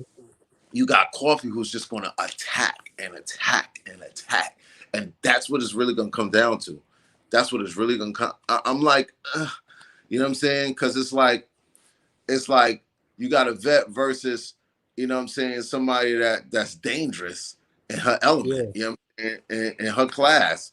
And it's like, yo, hold on, you stepping into this area. And yeah, I know, you know what I'm saying, but I'm a fucking problem. You know what I mean? Right. So you slip and bitch, I will get you. You know what I'm saying? I just see two pit bulls and whoever get the neck first win. You know what I'm saying? That's what I see. Two female fucking uh, respectfully, just two bad pit bull bitches just like I'm sure you've seen a pit bull fight, you know what I'm saying? And it's just different. They get in there and then they just try to rip each other, and then next thing you know, the dog is going for the neck. You know what I'm saying? And that's what it's gonna come down to. And Coffee's that type that will, you know what I'm saying, will let it go and get the neck and it'll be over with. You know what I'm saying? Like at first I just had, like hustle like Christopher two men. Whitfield is silly. He said, "Damn, I forgot the milk." Christopher, we don't do milk. We don't do that. I Ground don't do coffee milk. with That dairy, sugar and you can keep nutmeg, that cinnamon. dairy for the white folks, Chris. I don't do dairy, Chris. Sorry. I don't do dairy. Yo, shout out to Sorry. them. It's all right, brother. I just told you, Chris. When I talk to coffee, I tell her black with two sugars. I do not use milk. Milk is for white people. Y'all can. I don't drink milk. Pardon me. I'm I don't, not being racist. I love my white folks, but this black I don't man even doesn't do coffee, milk. to be honest. Milk causes mucus, and you can't taste the flavor of the coffee when you got too much damn milk in it. It's just a big thing of mucus. Who wants to drink mucus? Milk is a big thing of mucus. That's all it is. I don't put milk in it. They like, damn, how you making mac and cheese? I know, right? Why don't you do it? That man, you see him in his kitchen. What he about to do? What you cooking? He's cooking. Nothing, actually.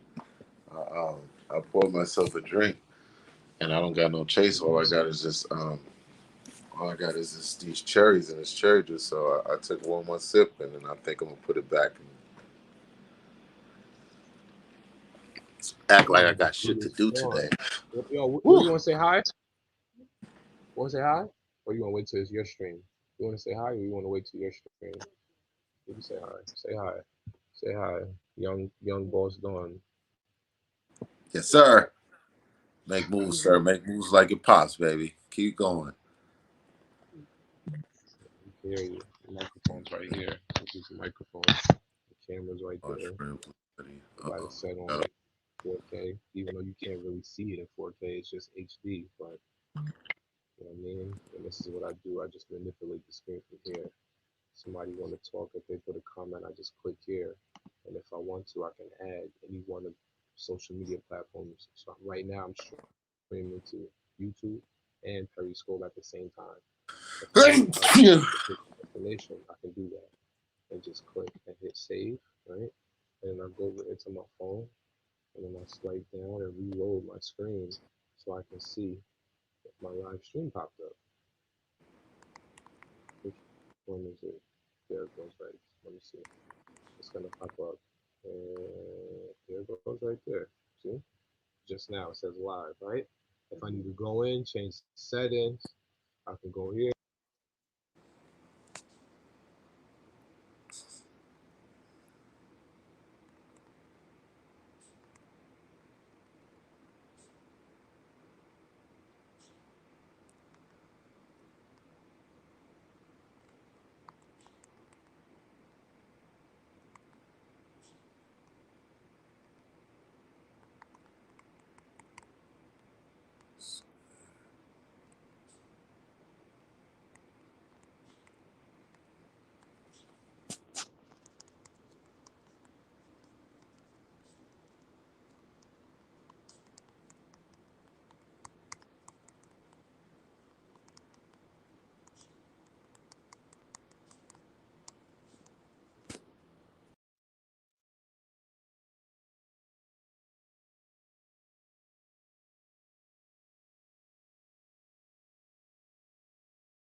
I gotta take a shower.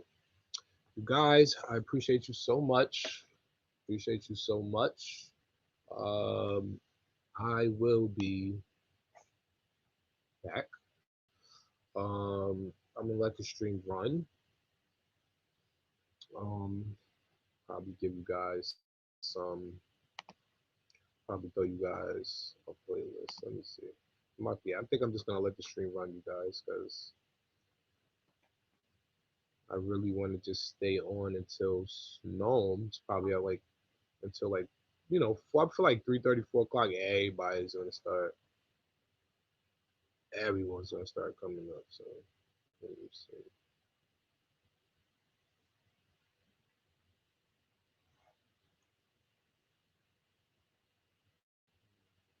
There's this playlist.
Shout out to Bounce on ENT.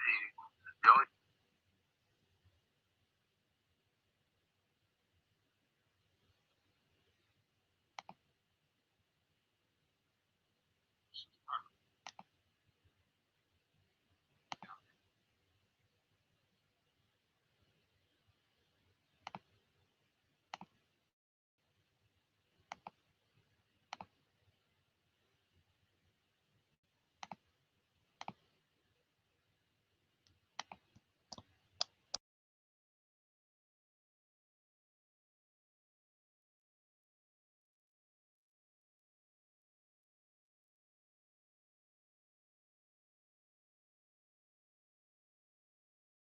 Here it's gonna say you're dropping frame rates. Frame rates can be dropped in the video just from off of your audio. That's crazy. You can drop frame rates on the video off of that audio.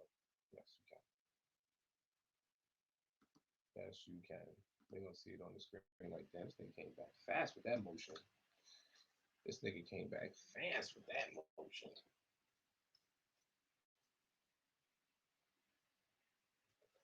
He came back fast with that motion. Y'all said y'all wanted the Norbs case. Y'all said y'all wanted the Norbs case. There we go. Let me just roll up and get my shit situated so I can take care of my motherfucking. I got, listen, so I can take care of my Spanish baby mama. I have a Spanish baby mama. I don't think I ever told y'all. I don't speak to y'all about my baby mama.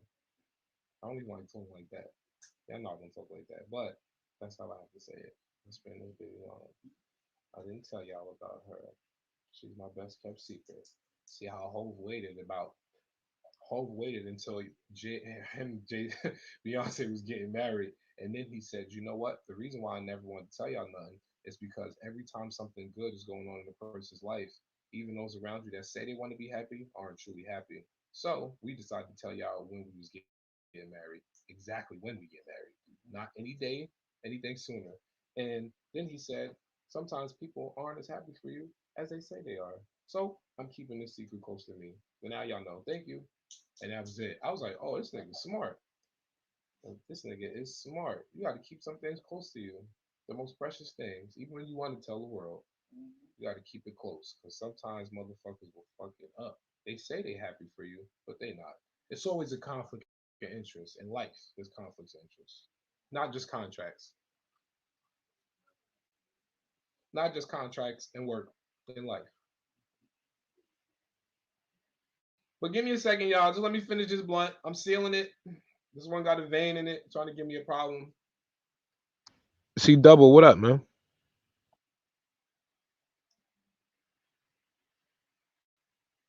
Busy as hell right now, so I just got the stream running. I'm proud of myself, y'all. Showing the playlist. I'm busy. I got a few things to do before I get back, so just to keep the fans busy, keep them busy, something to watch. Better and better with these.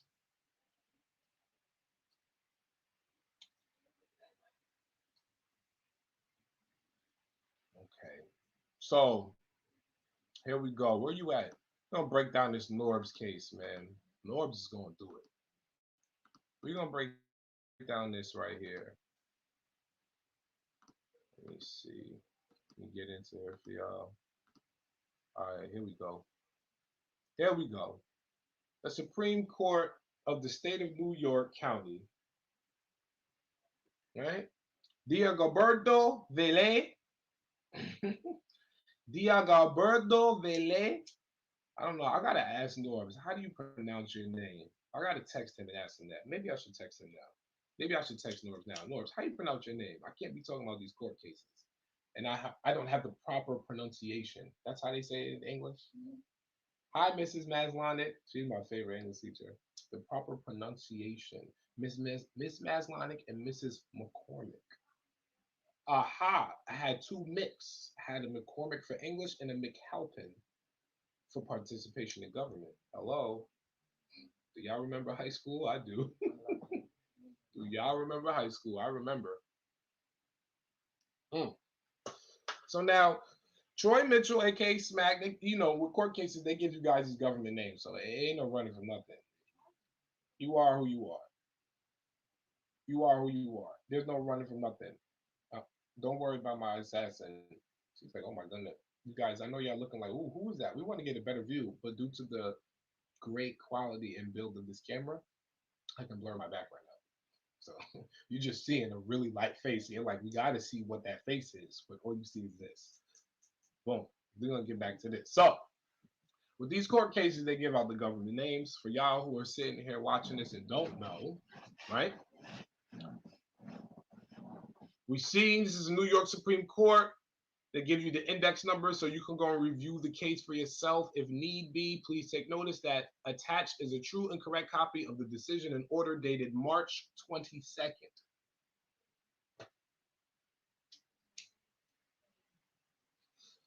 This decision is for the URL putting in a motion to dismiss.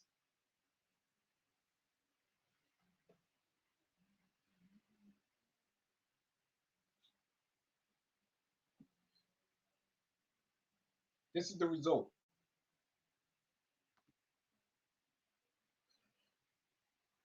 Give me a second. This is the result from that motion to dismiss. Make sure y'all share the broadcast too. I'm about to, I know a few people said they wanted to see this, so pardon me. Let me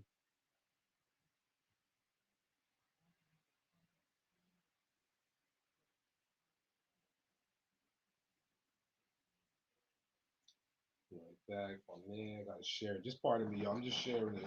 A lot of people said they wanted to see it, so I just want to make sure I put everybody on and give them the information that they need. Give me 1 second.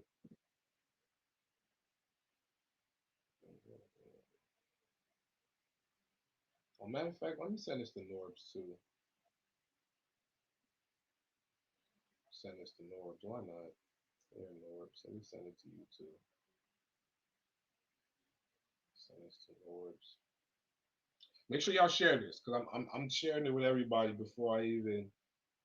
It's a few, like I said, there's a few people who said they want to see this, they want to know about it, and I'm not gonna have time to break every single thing down to them later. So I'd rather just give it to them now, so they have the opportunity to just get the link, and that's it. Who else is it? Keep it 1,000. The other rap.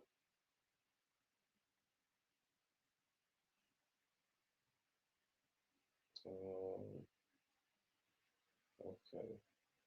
Back. Here we go. So now, here we go. So once again, this court case was based on this decision, right? Was based on a motion to dismiss, right? There's a there's a decision plus the order on the motion, right?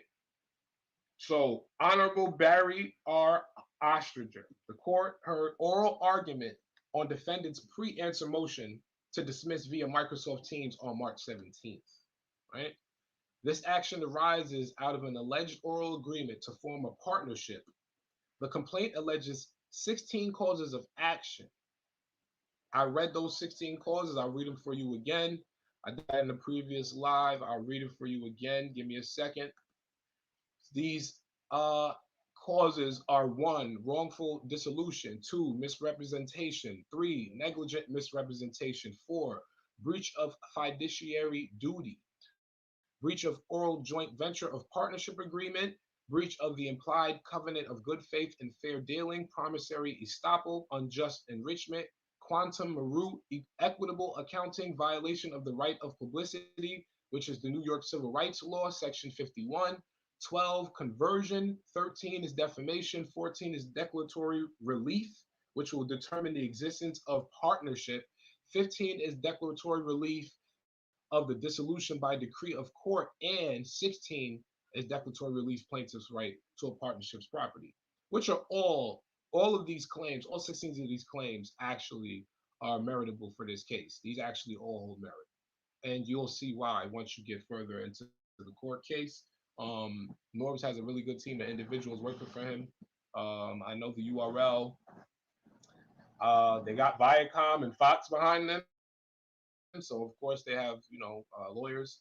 I don't know how well these lawyers are serious about this case as far as taking it and seeing if they lost already, because a lot of the times lawyers will look at your case and they can look at the synopsis of everything and just tell just from eye, oh yeah, you lost this already, but they'll take your money. So, but anyway, Defendant Ultimate Rap League LLC is a limited liability company organized under the laws of the state of New York City. URL hosts a cappella rap battles, including live events and pay-per-view online content, as well as streaming content. So we already know what the complaint alleges. The complaint is they not only disqualified me, but they're saying that I am not part of the company. The LLC was formed while he was working with the company, but his name is not on the LLC. He needs compensation.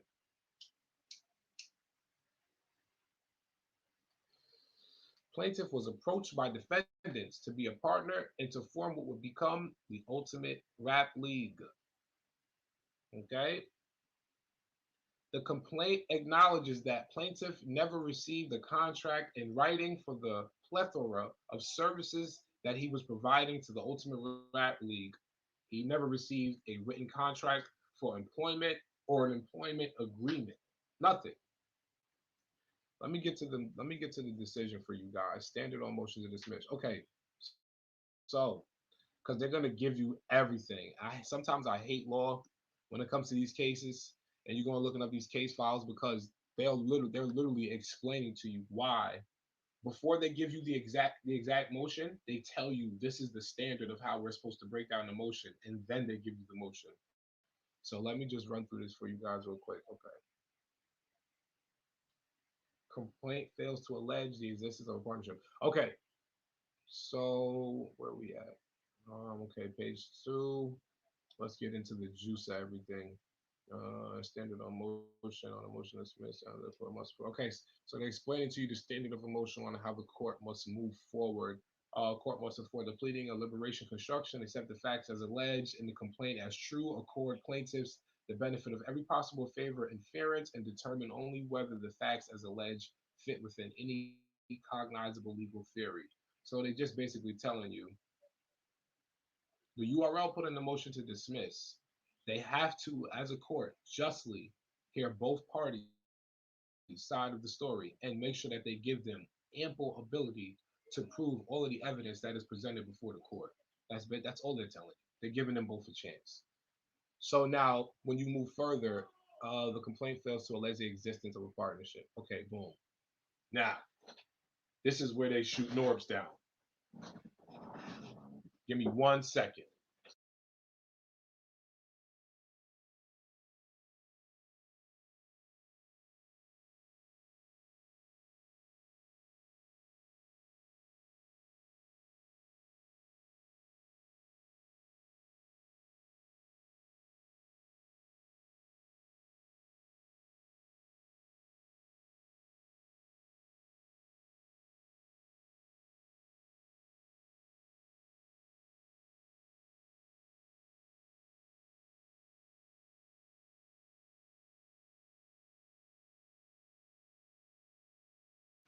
All right, so look, you guys.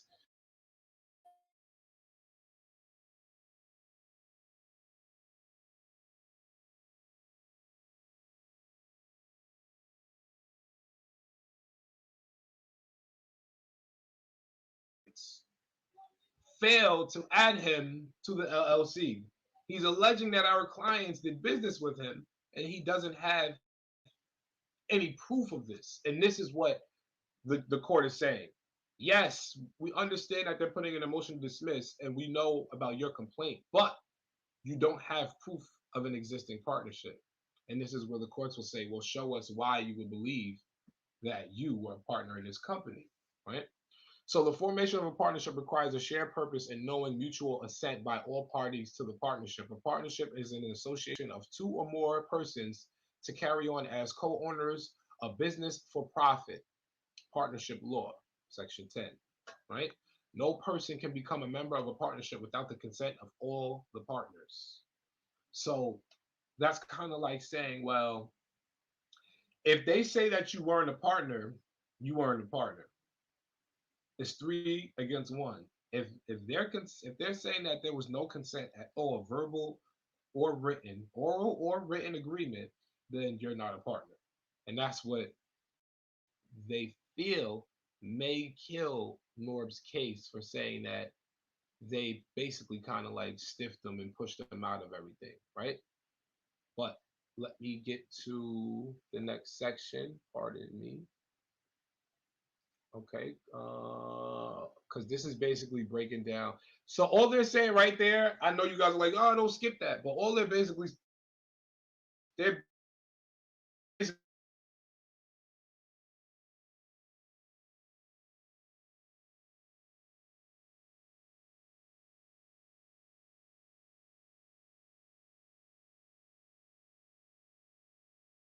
in the small stage events, people who even went to other battle leagues in New York and saw Norbs. We all know we saw Norbs. So this is why I'm trying to get to the part where we give you the information on what his team is presenting to show you why what they did was wrong and why his case is strong.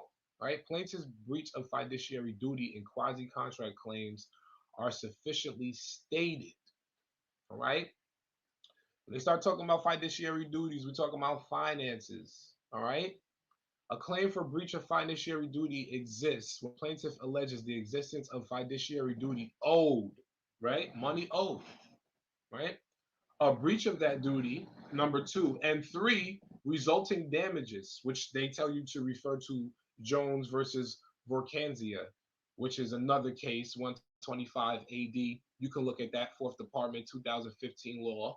That was a case from 6 years ago, which is a very recent case, which is why this team whoever Norb's law team is a strong team because they're not just going back 20. A lot of lawyers will do that. They'll go back into those classic cases. And don't get me wrong, in certain instances, that is good to use in law. But in a situation of this nature, where battle rap is being presented, a lot of states, I don't know, our Supreme Court would know what to do with a battle rap case. This is a case about a company about battle rappers. They don't understand how to deal with this case. So this is kind of fresh to them. So I feel that this team that is working with Norbs on his counters, on his information, all the evidence that they're presenting, they're using recent cases so that these judges that are dealing with this can have a fresh understanding of what is being presented before them, right? So here we go. Here, although plaintiff's claims are insufficient to support a finding of an oral partnership, plaintiff clearly had a close relationship with the individual defendants and worked with them on what appears to be a near daily basis for a decade. So they're saying that even though there's not enough information, even though that's what URL lawyers are saying, that Norms doesn't have enough, he doesn't have enough information, right? The defendants are saying that this man does not have enough information, right? But now look, the complaint says the relationship with them was nearly a decade, a day in and day out relationship for almost 10 years. So how do you refute that, right? Now, you go further down.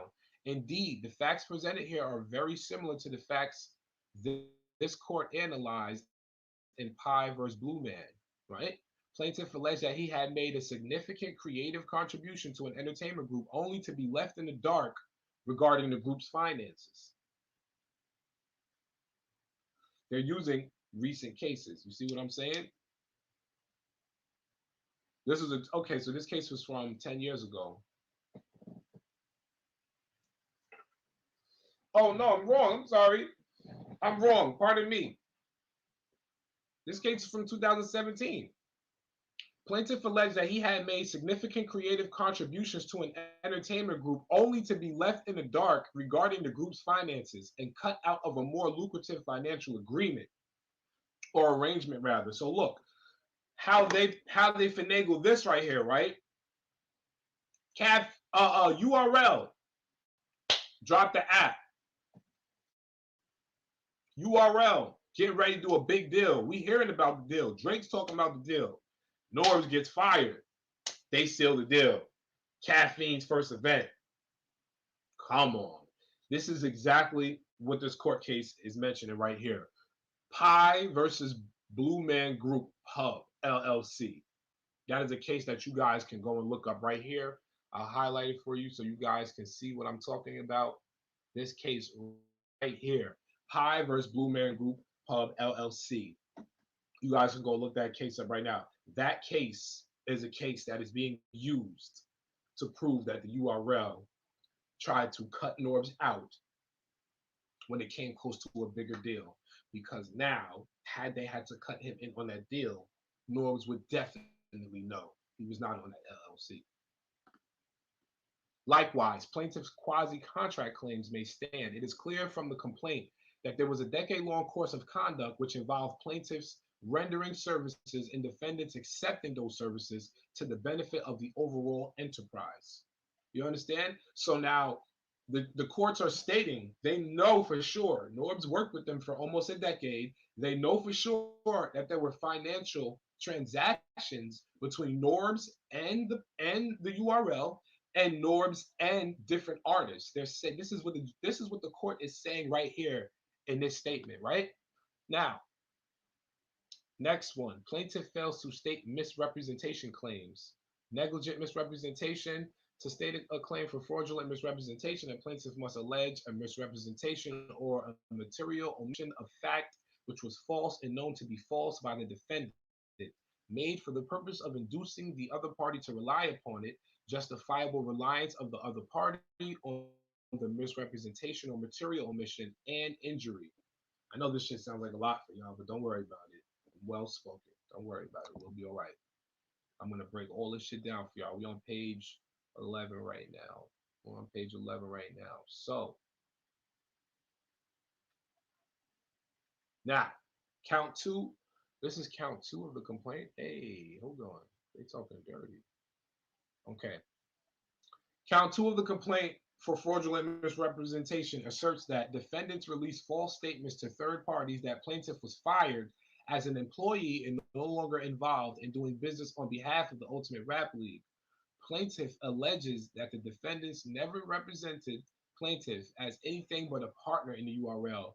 Over more than a decade with the Ultimate Rap League, defendants never represented an IRS, they never presented an IRS form, W-2, or 1099 to plaintiff. Defendant statements were made by defendants with the sole purpose of defrauding plaintiff.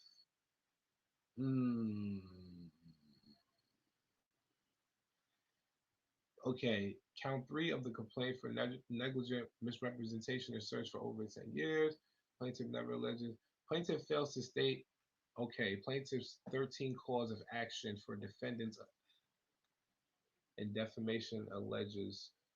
Okay, on a written statement from the URL on or about April 28th, defendant said plaintiff was no longer involved in the URL. In interviews with bloggers, defendant Mitchell, okay, this is where it's getting dirty. This is where it gets dirty. It gets dirty. This is where it gets dirty.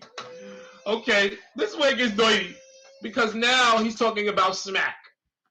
Now he's talking about smack. This is where it gets dirty. Okay.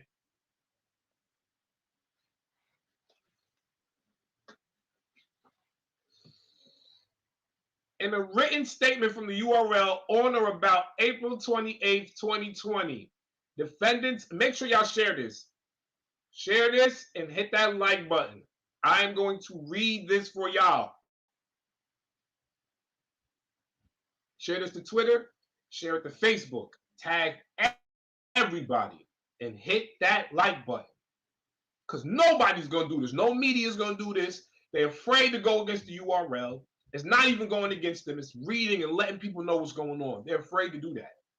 They're afraid to do that. No one's going to do it, so I'm going to do it. Salute the Battle Truth. He might be the only one that may go and do it. Salute the Battle Truth. He might be the only one that goes to do this. Salute the Chris Unbiased. He's the only one that had the guts to do the untold truth for Norbs. So, in a written statement from the URL on or about the day of April 28th, 2020, defendant said that plaintiff was no longer involved with the URL. In interviews with bloggers, defendant Troy Mitchell, aka Smack, and defendant Beasley, Eric Beasley, knew the statement would get out to thousands of URL followers, knowingly made the false and defamatory statements about plaintiff. In the alternative, defendants negligently made false and defamatory statements about Norbs.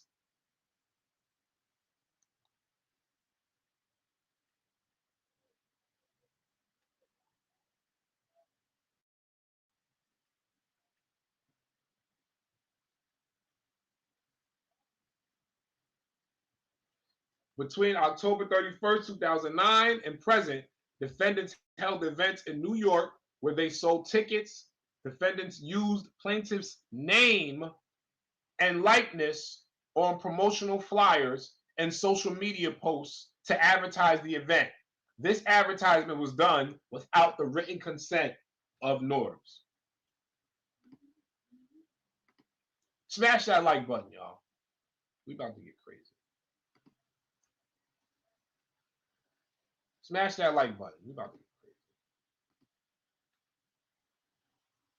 Smash that like button. Okay? So,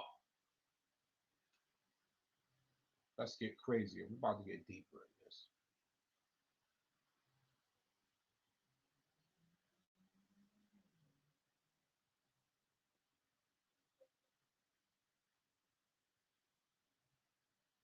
So, this is where, accordingly, right? This is where they're going to break it down for you.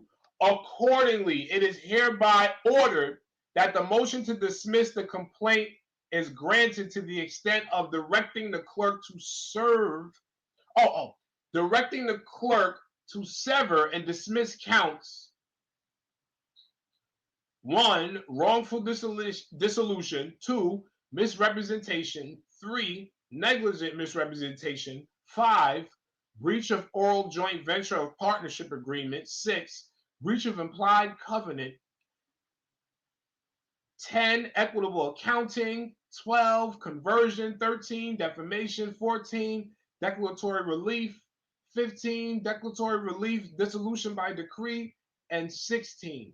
So 11 out of the 16 counts that Norbs put in were dismissed. 5 of them stand. Ordered that the motion to dismiss the complaint is denied. So they dismissed 11 out of 16 complaints, but they kept 5 of them. 11 of those are dismissed, but 5 was kept. These are the 5 motions that the court kept. That the motion to dismiss the complaint is denied. Breach of fiduciary duties. That means the court wants to look into the URL's money. Share the stream, hit the like button, let everybody know this is where they can find this court case being broken down at, because nobody else is breaking this down. Nobody else is going to break this down. Y'all don't know law, and I'm not going to say y'all don't know. For those who don't know law, I'm going to break this down for you. Just common. There's a lot of these things that's common and logic, right? Fiduciary duty. They want to look into the URL's money. promissory estoppel, unjust enrichment. They got money off of this dude in the company, made plenty of money, got a bigger deal, but he was not part of that, because then they would have had to let him know, and he would have found out he wasn't on that LLC. Okay? And quantum merit, violation of the right of publicity. These claims will proceed to discovery, and it is further. They are going to dig, the courts are going to dig into the finances. Ordered that defendants shall answer the remaining cause of action in the complaint within 20 days. The URL has 20 days to answer from the time of this motion. Wow. This is the 22nd. The URL has 20 days to answer. Y'all see it right there. I'm gonna highlight it for y'all. I'm gonna highlight it for y'all right now. I'm gonna highlight it for y'all right now. Ordered. So y'all can see it. You see that right there? They got 20 days to answer the court on those 5 motions that weren't dismissed. They got to open up their finances and let the courts know what's going on with this money. Huh? Now, how crazy is that?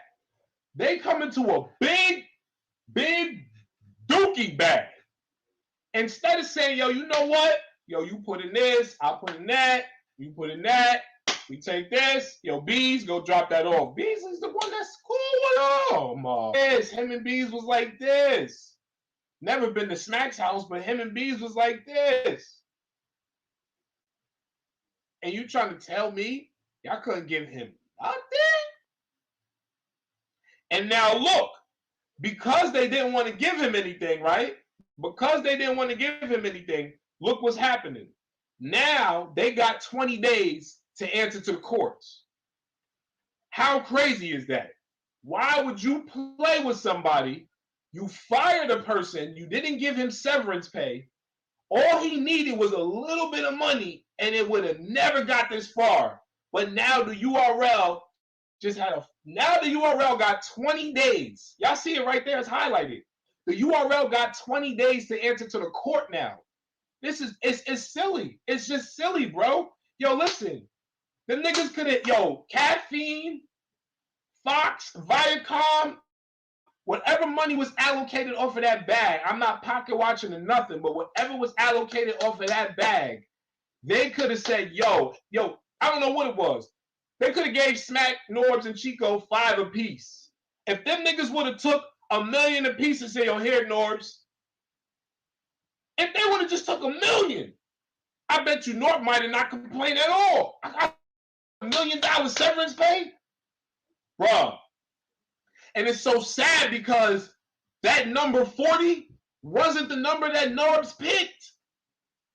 Norbs didn't pick that number. So this is what's so scary, right? If Norbs wasn't the one who picked the number 40 million, who do you think picked it? His lawyers picked that number. You think they was trying to reach too far when they said 40? No. You know why they wasn't reaching far? Because they did their homework. They know the URL's app is popping. They know that the URL got at minimum 100,000 subscribers every single month. That's 800,000 a month. On minimum. But they got over 1 million on YouTube. So what if they really have 400,000 or 500,000 subscribers on the app? Paying $8 a month. You see what I'm saying? So now when these lawyers start looking at numbers and then they're looking at contracts and finances, they're looking at everything. Everything. So now, even if they're not getting money off tickets now, all that money from back then has to be accounted for so that way it could be brought here and Norbs can be taken care of. That's how crazy it is. Oh, so this money was made, but nothing over here was accounted.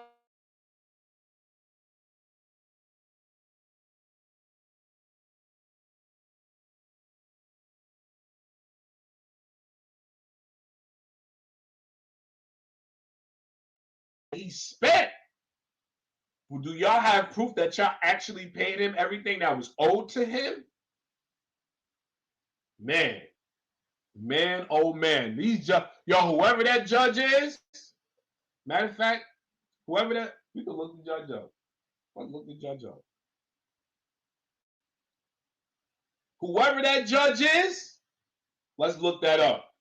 Let's look this up. Because whoever that judge is, obviously is not playing. Whoever that judge is not playing. You know why? What I noticed in this whole thing right here, like I said, out of 16 different orders for motions to be dismissed, they dismissed 11 out of 16, kept 5. Out of those 5, the most dangerous ones, I'm going to tell you right now, the most dangerous ones, right? Breach of fiduciary duty and unjust enrichment. We're going to break those down for you. I'm going to break that down for you right now. Breach of fiduciary duty and unjust enrichment.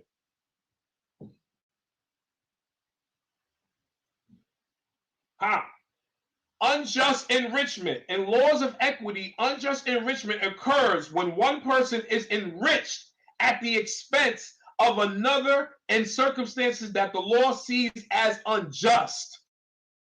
So listen to me. Listen to me. The judge is telling you that he feels by looking over the paperwork that the URL got rich off Norb's work. That's what the court is saying. The court is breaking this down that is unjust enrichment. Unjust enrichment is when a party, an individual, or a group of individuals come up off of another person's labor. That's what unjust enrichment is. So the court is telling you, we will dismiss. The court said, okay, URL, you put in a motion to dismiss. The URL's motion to dismiss is granted on 11 out of 16 motions. 11 of those counts. So 11 of those counts are dismissed. But the judge looked over the court case and said, unjust enrichment. You guys got rich off of this man's labor. That's one. Okay? Let's move on to the next. I'm going to break this down for y'all because this is something that people won't do in battle rap. These bloggers and everybody, they're not going to do this. They're afraid. They're not going to do it. They're trying to protect themselves and everything. I'm going to break this down for y'all. So here we got unjust enrichment. And what was the other? Breach of fiduciary duty. Remember what I said. The only reason why I'm reading these 5 out for you, because breach of fiduciary duty and unjust enrichment are the 2 that are the most scary for the URL. I'm going to tell you right now. Breach of fiduciary duty. And y'all like that? Yeah, and a lot of these things, give me a second. Breach of fiduciary duty. Here we go. Right here. Break it down. A breach of fiduciary duty occurs when the fiduciary acts in the interest of themselves or the principal. Hold on one second, y'all.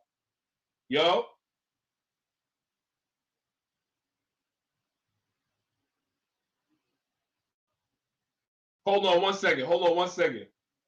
What you say, bro? What? Make sure you put your thing on mute, because I can hear myself in the background. Yeah, mute it. So we can continue.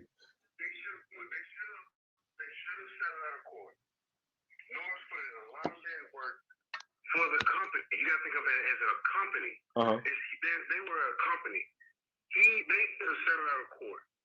It's about to get very, very ugly for the URL because of like you said before, the judge. The judge is looking at over this case and everything, and like you said, he put in legwork. Norm's discovered a lot of people, and he put a lot of events together. Just like a company, you know what I mean? Just like any company, you have to look at this just like a company. a lot of people here look at it as entertainment. Right. You know what I mean? But this is a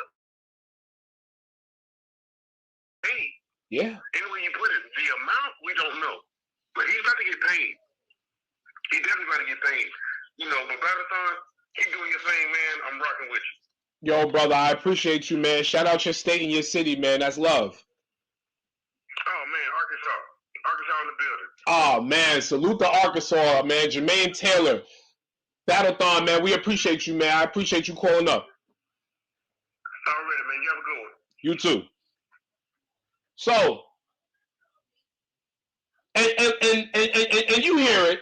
The man just called up. Salute to the whole Arkansas. Salute.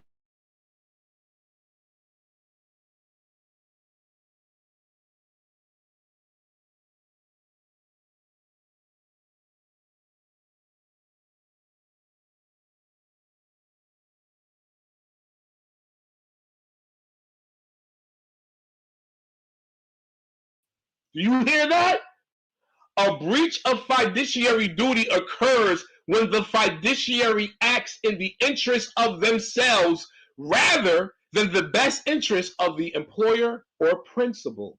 A fiduciary's actions must be free of conflicts of interest and self-dealing. Do you guys understand? That means that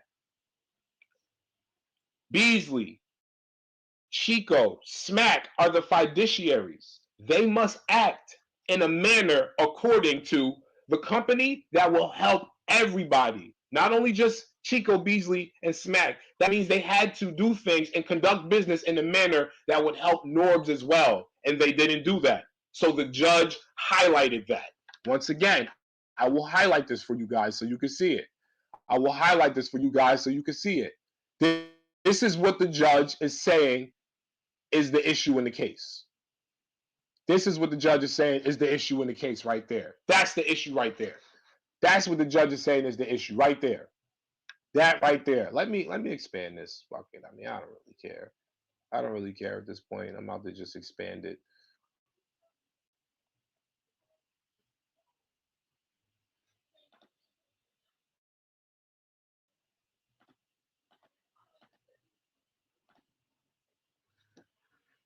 So, how do you guys feel about this?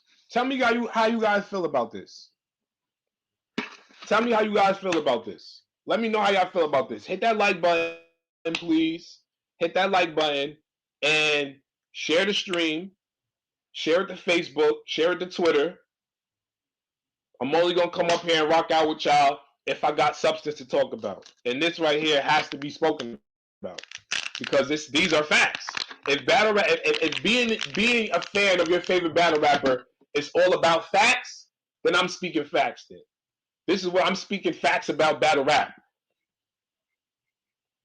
We're speaking facts today and every other day. No cap. And you don't even have to worry about anybody saying, oh, where'd you get that information? Or, oh, you shouldn't be, because New York State has a website. And I will put that website up for you guys. As a matter of fact, I'll put the link up for y'all if y'all want the link. I'll put the link up for y'all if y'all want the link. There goes the link right there. So y'all know that it's no game. You can click on that link and go and view the court case right now.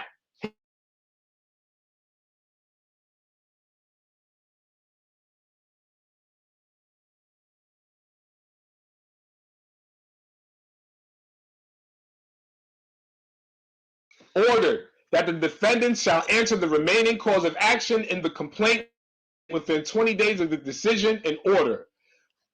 Parties shall comply with the preliminary conference order. A status conference is scheduled for June 22nd at 12 o'clock. See that? Highlight that for y'all if y'all need me to. June 22nd, there is a conference. Whether that will be between Norbs, his lawyers, and the URL, or whether it would just be Norb's lawyer and the URL's lawyer. Or lawyers rather, because this is in the Supreme Court once again. So this is not a matter that is dealt with just one individual lawyer. Things of this nature, you need a team of lawyers working on the case. So this may be a conference for just the lawyers, none of their clients. Clients may not even be in attendance. But it's definitely going to get ugly. Norb's about to get paid. Norbs is about to get paid. I am Evihano. Salute, G's. Good 7. Salute, good 7. Smack should just settle now. I wonder what their lawyers are thinking now. Right, it's deep. Right. So please, guys, hit that like button. Please hit that like button, y'all, because I'm going to keep dropping knowledge on y'all. Salute to knowledge to God. Please hit that like button, y'all. I'm going to keep dropping knowledge on y'all. Please. I'm going to keep dropping knowledge on y'all. Right? So check this out, right?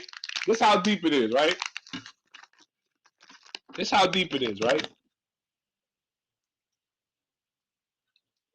If they would have just paid Norbs,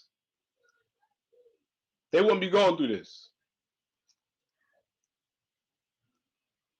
The judge feels like there's something going on.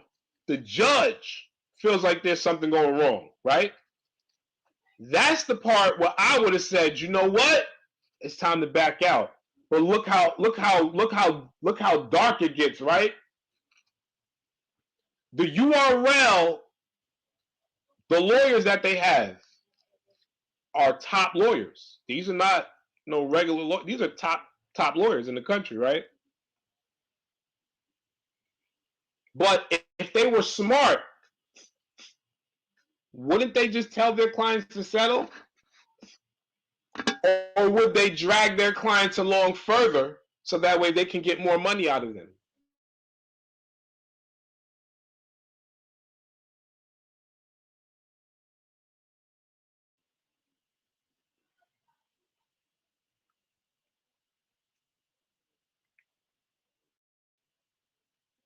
Hmm? If the law, do you guys think that the URL lawyers know that they already lost this case, but they're just trying to get more money from the URL? Based upon what I read? Now let's keep going. We're going to keep going.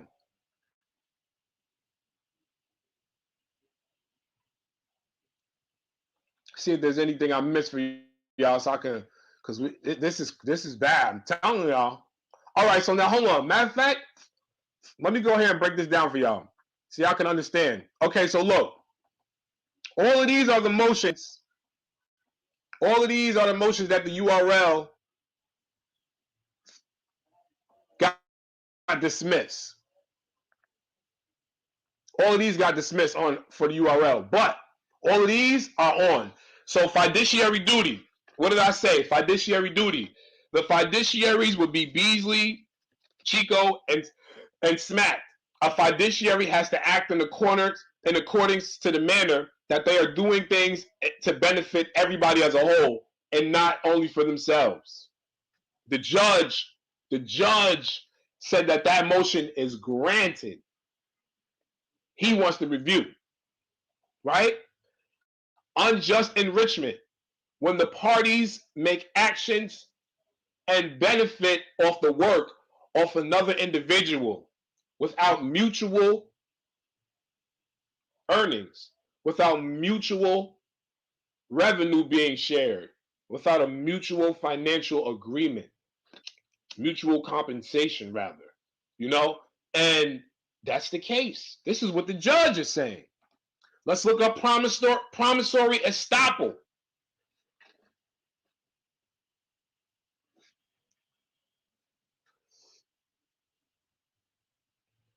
Let's look up promissory estoppel. Let's look this up. Promissory estoppel. I'm gonna break all of this down for y'all. We're gonna run through this so that way y'all know what it is.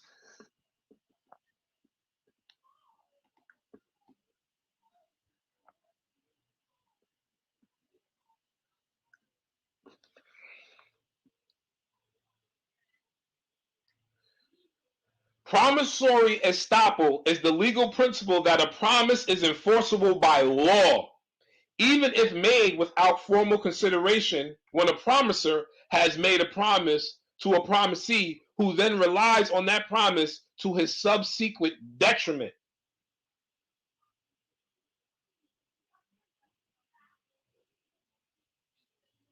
So that is saying that the judge is saying, if you verbally told this man that he's a partner, and you verbally told this man that he's part of this company, you guys have to keep up on that verbal promise.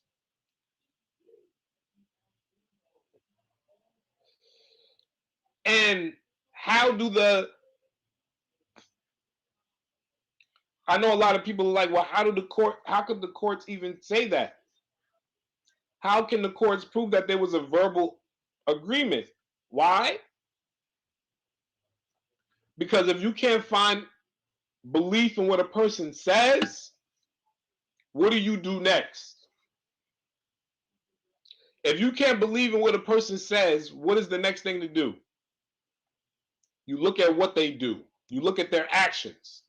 So if the court looks at anything that was done between the URL and Norbs within the past 10 years, and the judge himself finds any cause in there to believe that, oh yeah, he's been doing business with them for 10 years, and oh yeah, he did make transactions from his accounts, and oh yeah, they do owe him a lot of money because they made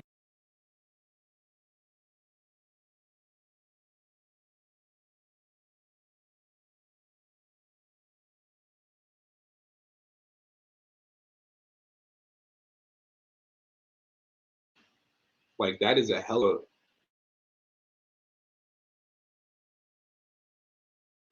chaos is kind of like explosive and energetic and hyper, like real different type of character, like highly favorable as far as characteristics when it comes to what a battle rapper would incorporate in his rounds. And I heard that from when he battled Danny Myers. I was like, wow. I'm like, damn, chaos is a problem. Definitely. And then when I heard them battle, I was like, yo, nah, this is this is crazy. But no,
Melly Mel came on and said that he feels that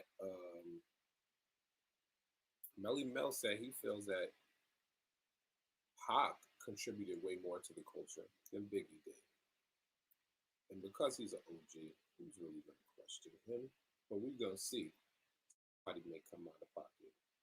I can guarantee it. Somebody may come out of pocket. Give them a reason to say something. Now they got something to say.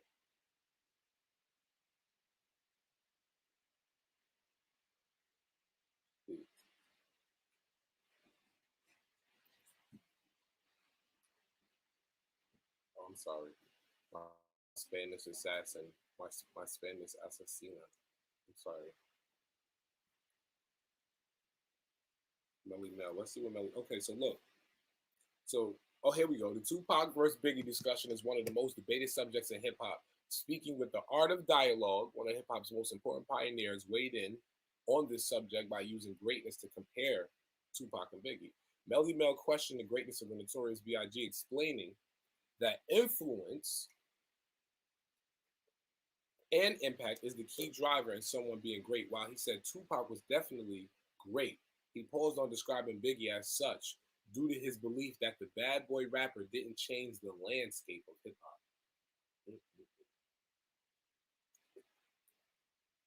People gonna have something to say about that. When you're great, you change the landscape, Mel explained. Now, by that definition, Pac is definitely great. Biggie, as far as technical rapper wise, I would say, far from my opinion, he would be a little slicker than Pac as far as rapping wise.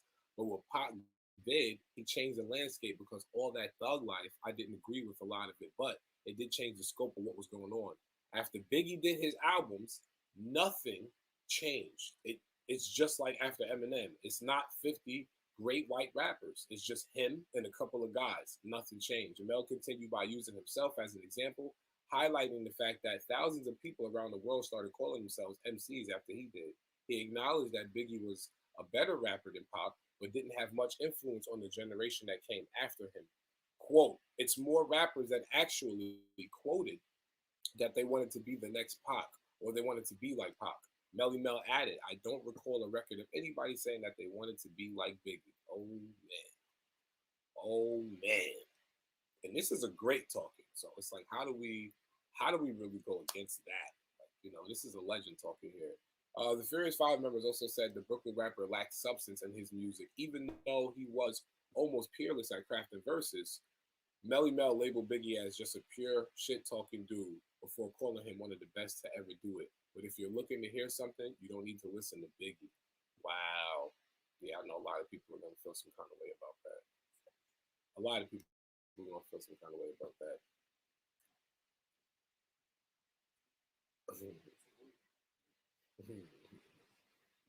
All right, here we go, my man. I gotta get this for y'all. Hold on one second. Give me a second, y'all. My apologies. This is crazy right here. Let me get this story up for y'all because I want to talk to y'all about this. This is OD. This is OD. When I tell y'all the demons have been released, Satan is just dumping it down here. You know, Satan had sex with over 60,000 women.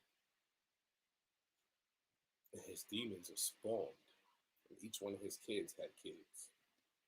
So you can imagine. I'm about to put this up on the screen for y'all right now so y'all can see this. This is crazy. Hit that like button too. I'm about to put this up here. Give me 1 second. Give me 1 second.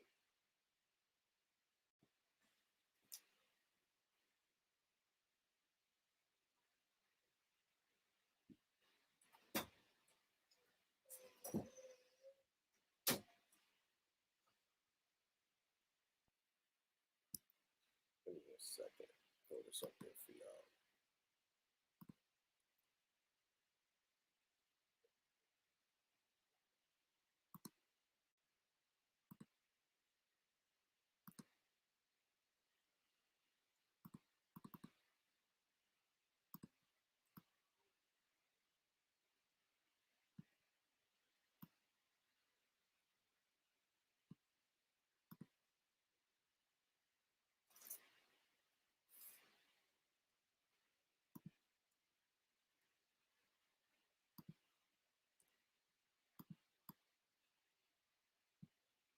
So apparently, a father and a son had a shootout. Wow. Father and a son have a shootout. Insane. Who would ever think? Who who's having a shootout with their father? These people was bogged out. Let me see what's going on here. Give me a second.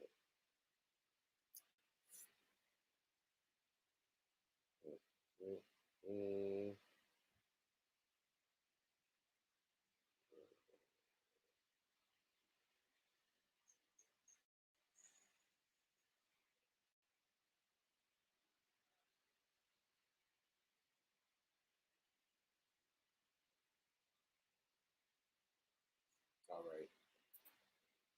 read this story for y'all. This is crazy.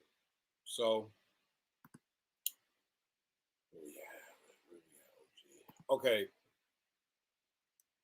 a 26-year-old man was arrested in Georgia after he was confronted by his father for carrying a gun in his pocket. Rather than hand it over, he allegedly opened fire on his father and caused a shootout between the two.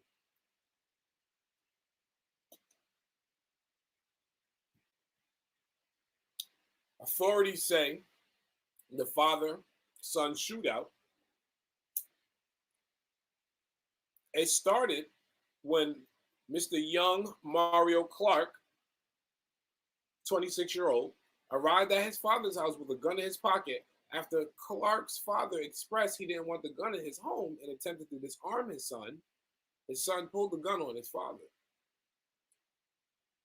The father saw the imprint of the gun. That's the outline of the gun in his clothing. After Clark refused to surrender his gun, the father grabbed his gun and chased his son out of the house. Surveillance footage shows Clark leaving the house with his father pointing a gun behind him. A shootout ensues, and the father is seen flinching and fleeing as shots are fired in his direction. Demons. The son reappears in the video and is seen firing shots from the distance before hiding behind a truck. After the shootout, the father called the police. Wow. It's crazy. It's a lot of craziness going on. It's a lot of craziness going on. You have a shootout with your pops? What? That is insane. That's insane.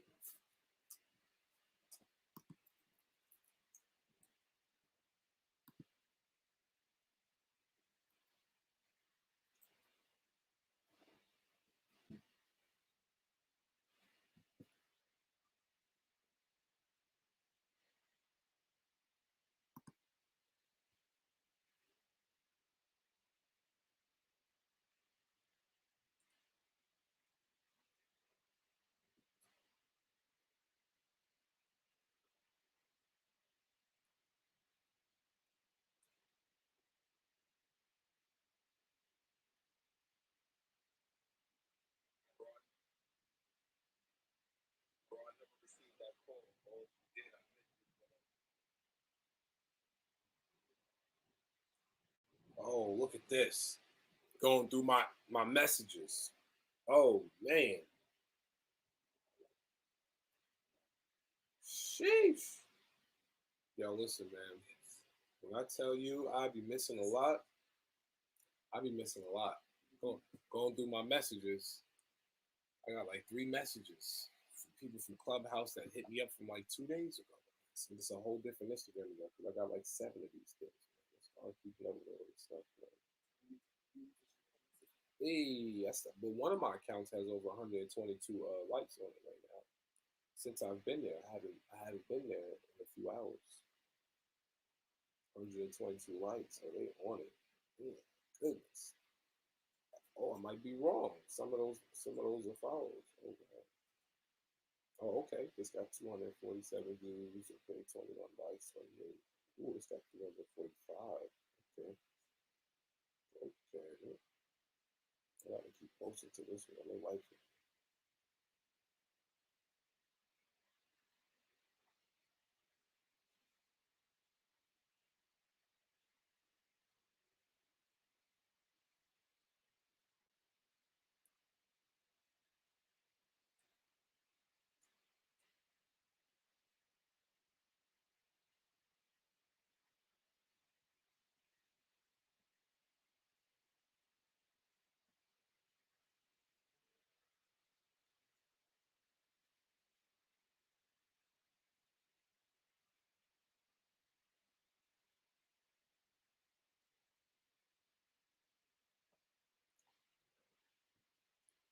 So, and be a young boy granted a $540,000 bond pending Louisiana approval. $540,000 bond. Ah, man. Let me put this up. Give me a second.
What's wrong?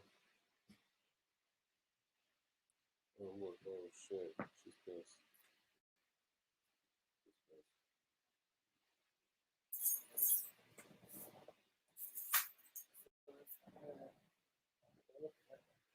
Mhm.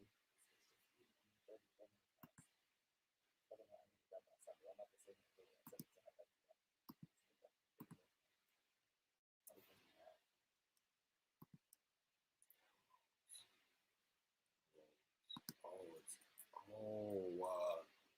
is that why? Yeah. Oh, that's why. Sometimes it gets a little crazy with the saving.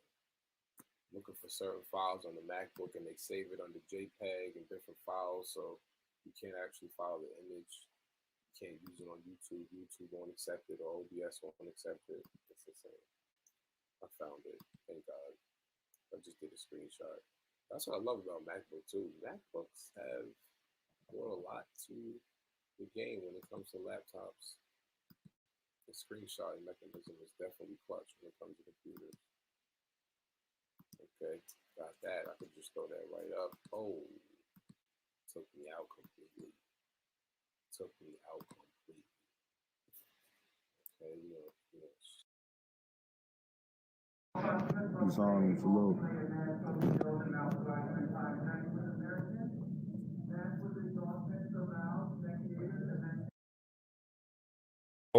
And that type of, that type of power, that energy is insane. It's insane, man. And then you can imagine those who can do a live stream and have 100,000, 200,000 views. Imagine those type of people. You understand? So look at this, right? Look, he did more views than Big K versus John John, just off of a face in 24 hours. His face-off did more than Big K and John John 2 years ago. Pat Stay versus Danny Myers, classic battle. Come on. Jay Mills versus E Ness. That was a year ago. That battle still didn't even hit 500,000. Come on. Chilla Jones versus Danny, not 500,000. Math Hoffa versus Ill Will, 356,000. Big Cannon versus JC. Bro, his face-offs, bro. And these are battles on ARP's platform these are fire battles, but it's just not enough. Like what battle? Big K versus Red was fire to me. I like that battle. What was my other joint? Oh, Red versus Show Off. That was a fire battle, bro. Yo, right. Even though it is a free live, yeah, pay-per-view, of course. Pay-per-view is very important. Absolutely. Absolutely. Absolutely.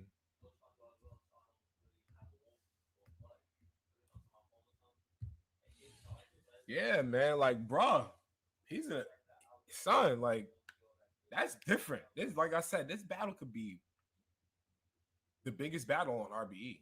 The biggest. Cass, the biggest battle on RBE. Cass battle Arsenal, Cass battle Goods. This could be the biggest battle on RBE. The biggest battle. Like, I'm looking forward to seeing. Definitely looking forward to seeing this. I want to see. I want to see what Hitman is gonna do. How are you gonna combat anything that happened in that face-off, Hitman? How are you gonna prove to people that you're not super duper emotional? How? How? Salute to y'all. Yeah, my man. Yo, hit that like button. You see we won this. Salute won this. Hit that like button. Hit that like button. Salute to Almighty Justice. Salute to everybody that's in the building. Salute to all y'all. Salute to everybody. Salute to all of y'all right now. Y'all can call up if y'all want. I'm gonna rock out with y'all. Y'all can call up right now if y'all want. I'm gonna rock out with y'all for a little while longer. See if I get any callers. Anybody want to call up and give they take on the Hitman Holla and Cassidy face off, how they think it went, and also how you feel the battle may go. And do you feel that the face off? Do you feel that the face off will affect how people look at Hitman and the expectations they place on Hitman after seeing the battle? Y'all can call. Go ahead. Y'all can call up if y'all want. Y'all could definitely call up. Y'all can call up. But definitely hit that like button. Salute, Chris. Salute for that. Smash that like button. Smash that like button. Damn, ain't none of y'all smashed it. Oh nah, y'all gotta smash that like button. Y'all playing. Y'all playing. Y'all gotta smash that like button. Y'all gotta smash that like button. Y'all playing right now. Hit that like. Hit that like button. Word. Let me see something.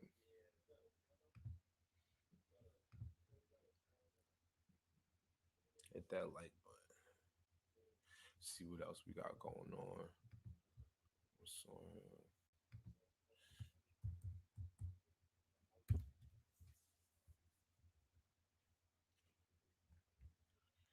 See what else is on. Who's this? Mommy, can I see your breast? I want to drink breast milk. Tell your mom that. Mommy, please. Breast milk. Oh, this chick is crazy. What's going on? What's this right here? What's this? The fade event. Yo, Oneness. What's up? Tell me about the fade event. Yo, Oneness, call up. Call up and talk about that fade event. I want to hear about it. I was busy. Who's this? Tag me in the post. Ah, my God. Yo, Chris, salute. I seen you. I see the post you put up, Chris. Salute. I see that. I see the post you put up. Salute.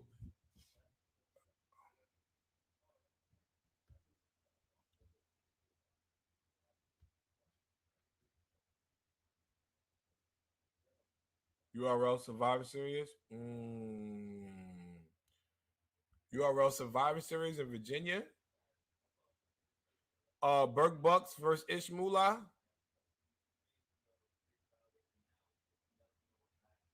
What? Oh man. Hold on. Oneness, what you mean it took a whole hour before it started? What you mean it took a whole hour before it started? It started. Oh, what was the original set time for the pay-per-view to start?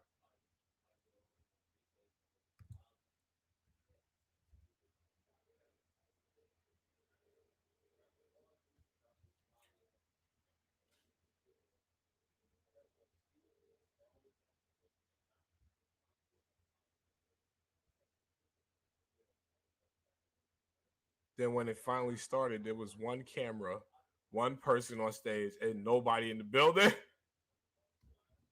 Yo, one thing I could say is, man, we got to give these people credit for actually being able to put together these events, given the situation that the country is in the world rather, but the country. We'll focus on us, and not only that, salute the ARP. He's a legend. He put together legendary things.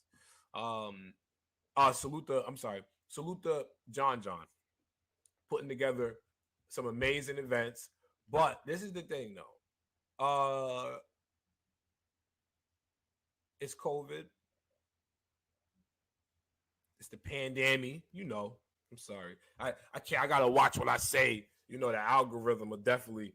They're like, what word did he just use? I can't use that COVID word. I can't use that PANDEMIC word. Can't use these words. It's crazy that we can't use these words, right? Because they're snatching people's live stream and snatching accounts.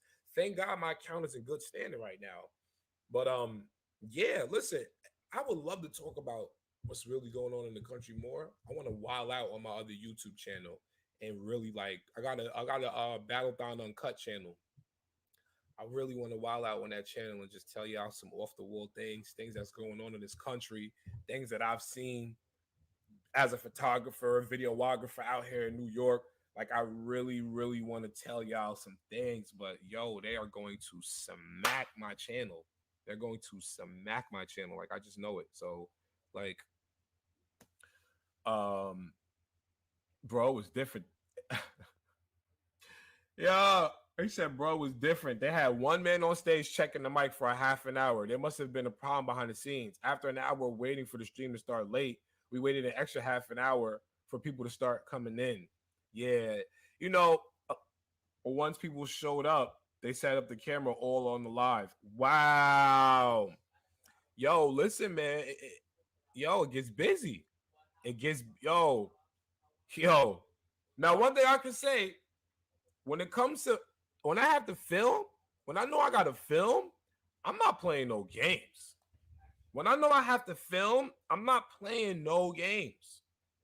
If I know I gotta film, I'm there on set at least 2 hours before the event even starts. I'm there early. I don't care if nobody's there.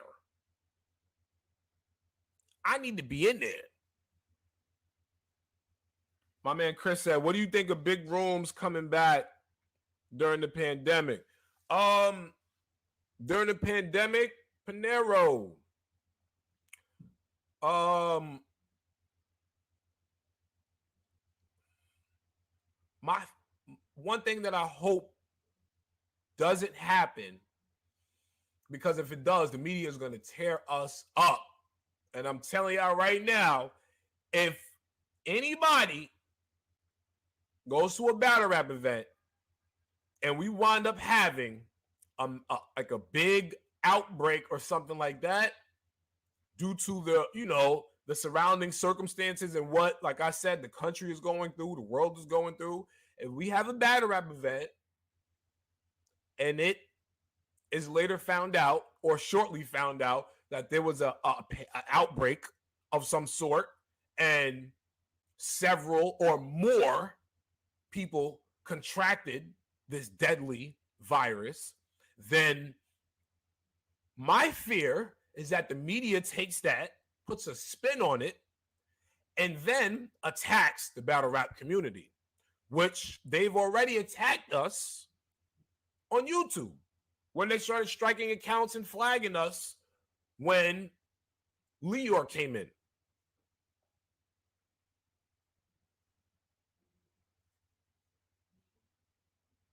Now, I love the big rooms. You know why? Because when I started covering battle rap events, I started off going to. And if I say it's salty, believe me, it's salty. It's salty, yeah. Salute everybody. What's up, y'all? Um, Top of the day. Hope everybody's doing good. Hope everybody is good. All right. Daylight versus King Los. This is a battle that will be coming up shortly. As you guys can see on the screen, pardon me 1 second, I will remove this so it's not in your way. The address is there, 181 Ralph David, Abernathy Boulevard, Southwest Atlanta, Georgia. Doors open up at 12 p.m. This is going to be a good battle. I'm hoping that King Los can give us a little bit of creativity and unique talent to display, being that we haven't witnessed King Los battle in a while. We haven't seen King Los battle in what, 2 years, 3 years, 4 years, maybe, I don't know. It's definitely been a while. 2017, 18 they battle. So I mean, no one's gonna really pick him to be the winner, even though he is respected in the music industry. No one's gonna pick him to be the winner. They're gonna pick Daylight. They're gonna pick Daylight. That's just how it is. That's just how it is. Who else we got? Ah, these two right here. These two right here. J400 Block versus Danny Myers. The Lost here, July 10th, 2021, in Las Vegas, Nevada. Pay-per-view will be available soon. Block City Battle League. Salute to Block City Battle League. This will be a good one. Only thing I can say is that I hope Jay is ready because Danny's not playing. Um, Danny is not playing. Salute to Center. Salute to Fresh. Salute to Overhaul Empire. Overhand Empire and Creep Think. Salute. Let's see. Of course, this is going down today. This is going to be today. This is going down today.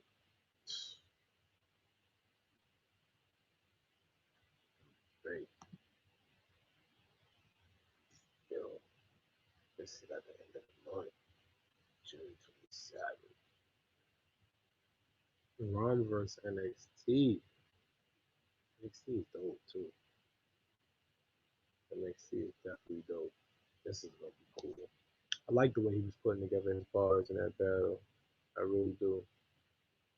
And these two right here, oh my god, what are they doing to me? What are they doing to me? These two right here. No matter what, I still got coffee with it. No matter what, I got coffee with it. I got coffee with it.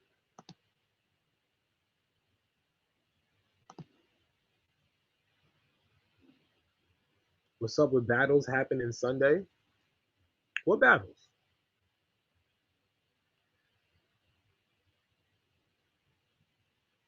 What battles happening Sunday, man?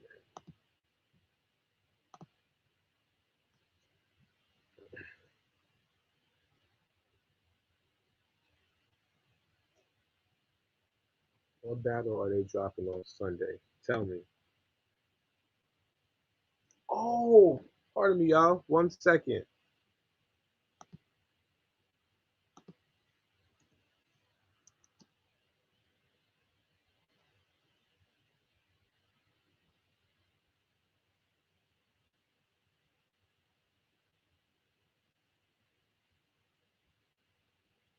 Pardon me, y'all. 1 second.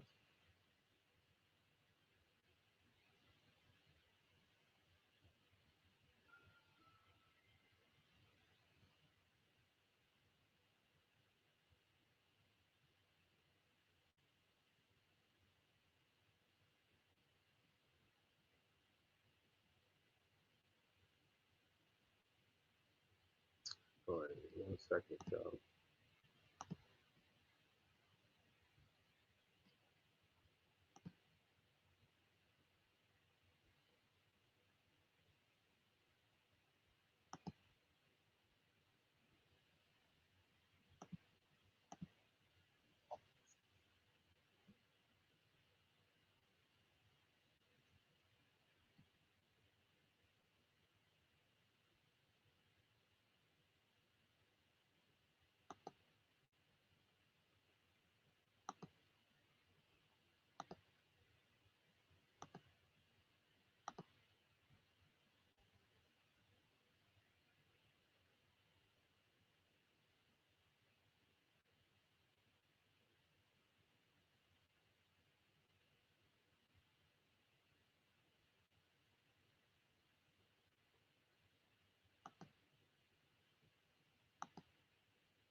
news is crazy.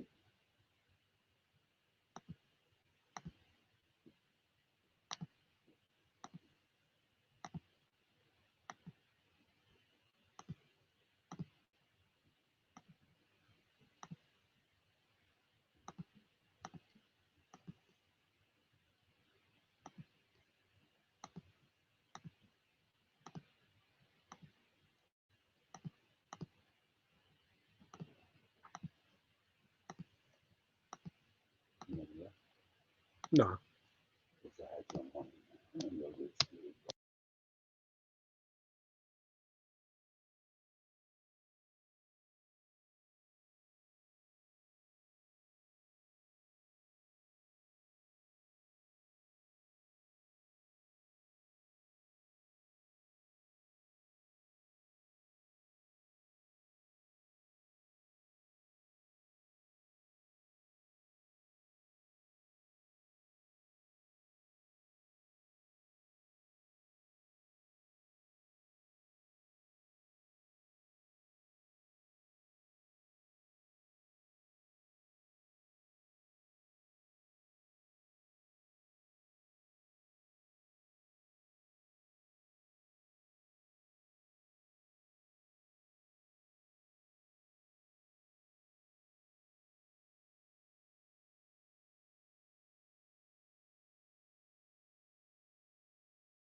Pardon me 1 second. I want to get into this story with y'all. FBI agent scamming people. That only gets crazier. That only gets crazier.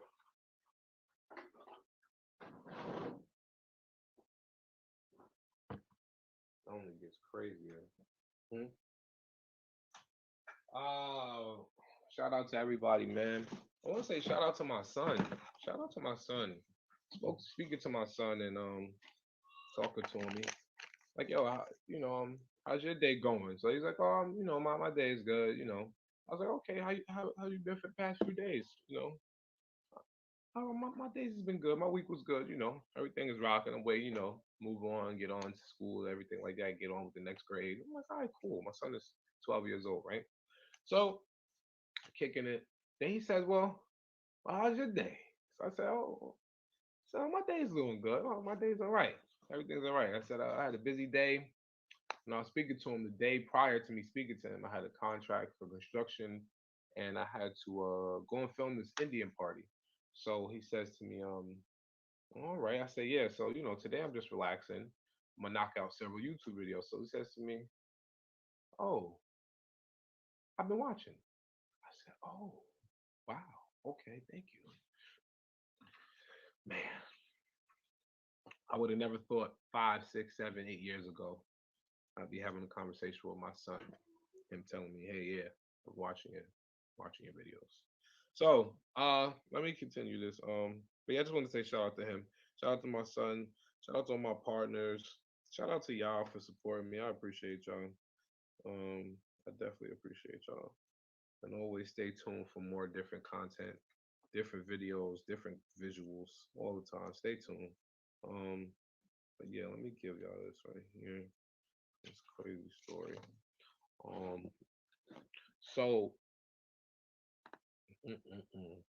this crazy guy right here. A retired FBI agent is on the other side of the law after federal prosecutors say he scammed a Granbury, Texas woman out of $800,000 across several years by convincing her that she was on secret probation for drug crimes. She wasn't, prosecutors say, and they noted that Judge Anderson doesn't exist. Prosecutors also allege that the retired agent convinced the woman her family was trying to take money she had inherited from her grandmother, and that she should distance herself from them.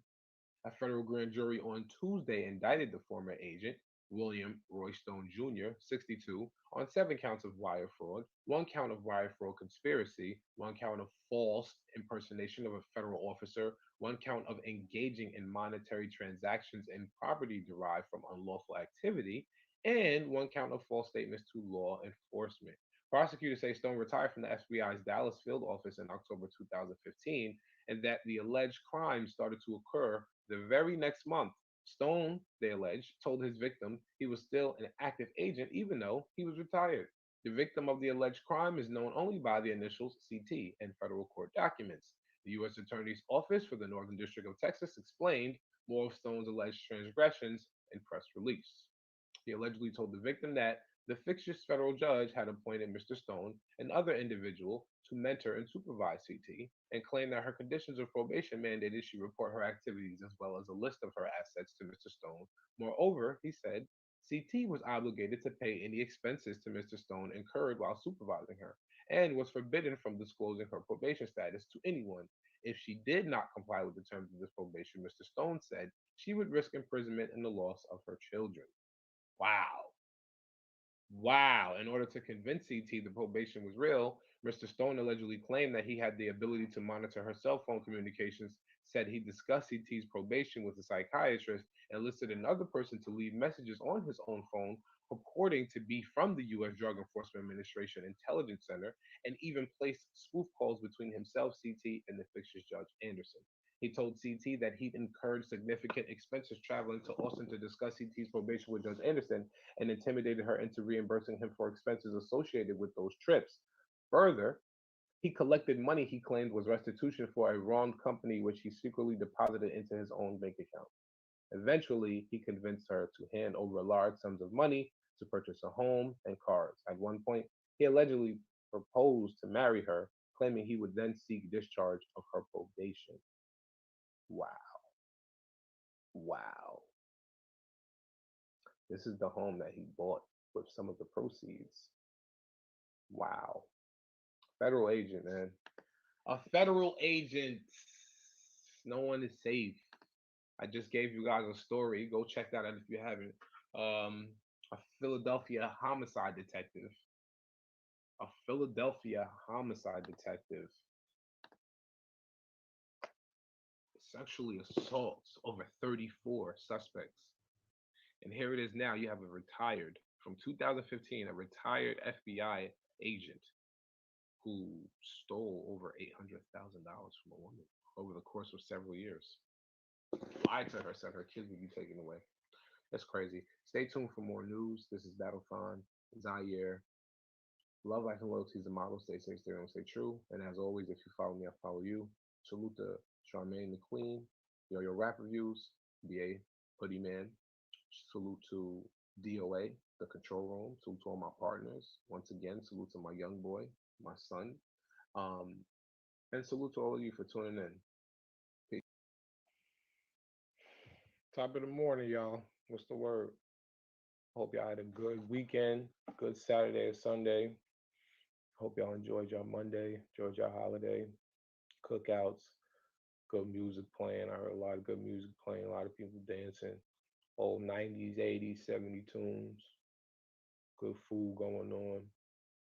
Definitely a good weekend. I hope y'all enjoyed yourself. Um, one thing I do want to say before I start this off, see a lot of people are upset with honesty. You know, noticing I shared the Quincy Jones on Hollywood Reporter giving his feelings and his thoughts on Elvis Presley. Um, a lot of people are upset at both me for reporting it and at Quincy Jones for actually stating it. A lot of people came on there, a lot of Elvis fans. Oh my God, how could Quincy say this? Quincy's the real racist, not Elvis. And how's he gonna kick a dead man when he's down? And how dare he treat Elvis like that? Elvis loved black people. He wouldn't perform at certain venues if they didn't let the black artists perform. And people just upset, just furious. And I need y'all to understand something. I don't really take I don't take things personal when it comes to this because this is my downtime. This is my therapy. This is me saying, you know what? There's a lot going on in the world. I have the equipment, I have the technology, I have the know-how, and I can communicate exactly what's going on to the people who support me and watch me. So when you guys see these things, if you feel some kind of way, tell me how you feel. Won't be mad at you because, like I said, it's not personal to me. Me giving you guys information and you guys saying, I don't like that or I'm upset with that. It's not that you're upset with me, you're upset with the report. Because, as far as I'm concerned, when I report, I always tell everybody where it's from. I let you guys know where this story is coming from. So, just had to say that. Don't want to drag it out. But Brooklyn drill rapper Super Gates dies weeks after getting shot. Crazy. Crazy. Z. Uh,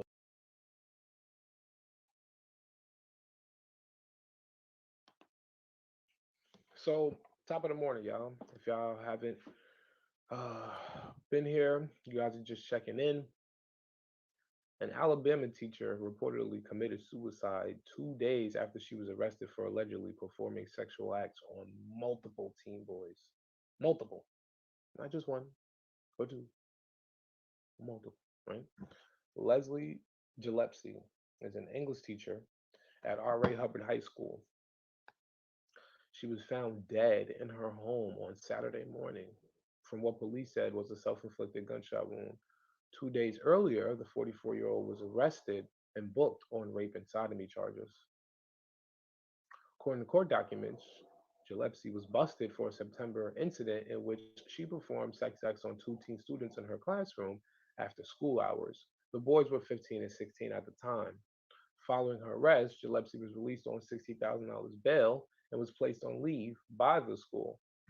The superintendent of Lawrence County Schools, John Brett, said in a statement, quote, the Lawrence County School District has been made aware that an employee has been arrested. Our school district treats this type of situation with the highest level of care.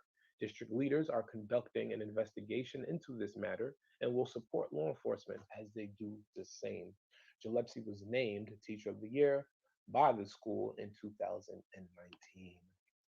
I want you guys to realize that even in the pandemic, with so much peril, destruction, hunger, financial ruin, a lot of homeless people, people losing out in this pandemic, there's still so much work that needs to be done to just clean up. There's so many predators out there. And the sad part about it is a lot of these predators are already embedded in the legal system as far as being teachers, working in hospitals, working in schools. It's just so many. It's just a lot to deal with. So, to think that even as a parent, to think that your child could be physically abused, sexually abused, and even when this even when this savage, this suspect, this perpetrator, even when this perp is arrested, there's no guarantee that they will serve the time they need. There's no guarantee that justice will be served because this person may do the cowardly act, point taken, and commit suicide. So now you have to live with the fact that not only, you couldn't be there to protect your child, but the fact that the savage that did this horrible act to your child didn't even give the law the opportunity to take justice into their own hands, or even you as a parent. So now you have to hold down. This is why I make sure I keep my child on point. Let my child know the world is evil out there. Some bad people. It's okay to be afraid, but you need to know that you got parents and family that will go all the way to the end of the world. All right? And my son knows my dad is going to go all the way out if somebody even dares to play with my life. And if you don't let your kids know that, your kids are going to be afraid to speak up. Your kids are going to be afraid when a stranger comes and approaches. You got to let your kids know. Y'all be safe out there. Y'all have a wonderful day, man. Love, life, and loyalty is the motto. Stay safe, stay real, and stay true. If y'all rock with me, I rock with you. This is just a few topics this morning in the news. Give me a few seconds. I will be back with the next topic. Peace out. Damn, man. Yo, I step away for just a day. Really? Just a day. I took a break just for the holiday, just for a Monday. I said, you know what? Let me just chill out. Today's Monday. People are celebrating the holidays. They spend the time with their family. Let me just take a break from telling news stories. Um, and it's unfortunate that I got to come back to this. Little Loaded's friend says the rapper committed suicide over his girlfriend. This is I can definitely give y'all this story. It's sad to hear that. Um, the death of Little Loaded, real name Deshaun Maurice Robertson, was confirmed earlier by his lawyer, Ashkan Mariah. Sadly, the rumors are true, and Mr. Robertson did pass away today. The cause of death has not been confirmed, but since a deleted Instagram story post, this has many believing the Dallas rapper took his own life. Dear Most High, please forgive me for my shortcomings and all the times I fell short of making you proud and being appreciative of the blessings that have been put in my life. Sometimes the lines are blurred between being solid and being heartless. I want to thank you for how far I've come and the people you've put in my life to keep me grounded and humble through everything. And I love every single one of those people that are genuinely for me. I ask for entrance into your kingdom through all of my mistakes. I know you love all of your children, and I'm ready from my heart and soul to join you. A friend of Little Loaded confirmed the death in a series of Instagram posts. However, his post not only confirmed suicide as the cause of death, but also claimed Little Loaded's girlfriend had a role in the artist's suicide. Uh, I hate this here so much right now. I'm so messed up, bro.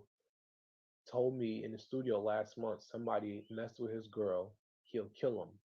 He ended this life behind his girl, and he meant that. Brother, I love you. In addition to his Instagram story posts, the friend also posted clips of the rapper's music and accomplishments while reminiscing on their times together. The friend who goes by EBK Cyrac on Instagram added that an affair that the girlfriend was having caused Little Loaded to take his life. Little Loaded was 20 years old at the time of his passing. Damn, 20? 20 years old? Damn, man. Yo, it hurts, man. And this is why me reading these articles, man, it's never about views, man. I don't care about the views. This is my therapy, man. Like, this is the stuff that we need to know that's going on, man, because this hurts, man. It hurts me. I don't even know this dude, man, but it hurts, man. It hurts, man. This kid is 20 years old, man. 20 years old, man. Damn, 20. So much to live for, man. Oh, man. It hurts, man. That hurts, man. And to think that he did it over a woman, over a girl, man. Mm-mm-mm. Sad, man. Protect your family out there, man. Protect them. Protect your family, man. It's sad, man. 20-year-old rapper passes away. And once again, the thing that bothers me about this is the fact that there's so many artists out there in this game that's trying to get into this game day in and day out. And it's like you just don't know. You don't know them all. You can't save everybody. My mom said that. You can't save everybody, baby. You can't. But take the ones that you can. And it's like who's the people that were around him on a day-to-day basis to check on him to make sure that he's okay? Who are the people to check? Who are the people that's gonna check on this man? Salute the vapor. Salute the vape. Yeah, he's dead, vape. He's dead. Yeah. Yeah, man. That's sad. That's sad, man. But I sent my love out to his family, to his friends, to his parents, mother and father, man. Nobody wants to lose their child at all, but especially not so young. And to a game that is constantly swallowing up young men, young black men. Love, life, and loyalty is the motto. Y'all already know. Stay safe, stay real, always stay true. You follow me, I follow you. Have a blessed morning, y'all. Stay tuned, as y'all always know. I will be back with more topics.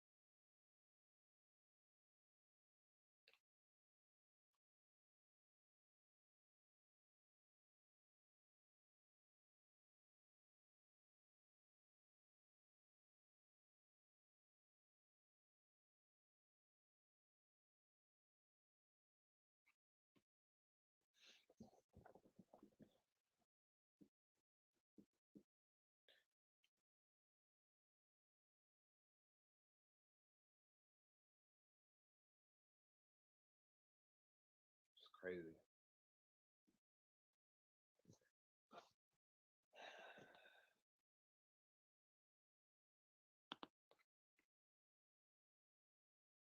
The crime does not stop, y'all. It doesn't. So Boosie recently gave an update on his status following a shooting that went down while he was filming a music video in Huntsville, Alabama. The rapper stated, I'm safe and I'm alive. However, one victim named Randall Strong Jr. was pronounced dead at the hospital as a result of injuries from the gunfire that took place at the video shoot. Now, police have revealed that a suspect has been arrested and charged for the murder. He's in custody. The age of these shooters, the ages is just crazy. The Huntsville Police Department arrested and charged 22-year-old Christopher Freeman with Moida. You see the picture right here. You see the picture of Mr. Freeman right here. They have charged Mr. Freeman with Moida. Police claim an incident between Freeman and Strong is what led to the shooting. God. Freeman reportedly turned himself in early Sunday morning. Stay tuned for more updates. This is sourced from TMZ. So if you guys want to go see that article, you definitely can go check it out at TMZ. This is crazy. This is definitely crazy. You guys be safe out there, man. Shooting just happened. I believe it was Friday or Saturday. Shooting just happened, like yeah, like maybe Thursday or maybe the earliest Thursday. I want to say Friday though. This guy turned himself in 48 hours later. Yeah, he was pretty much shook. He didn't want to do that. Love, life, and loyalty is the motto, man. Stay safe, stay real, and stay true. And as always, if you follow me, I'll follow you. Peace.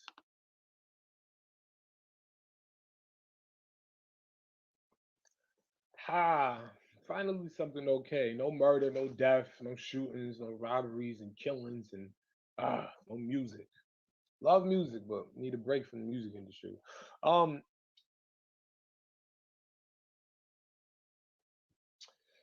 more craziness, more craziness. That's all it is. A whole bunch of craziness. Um,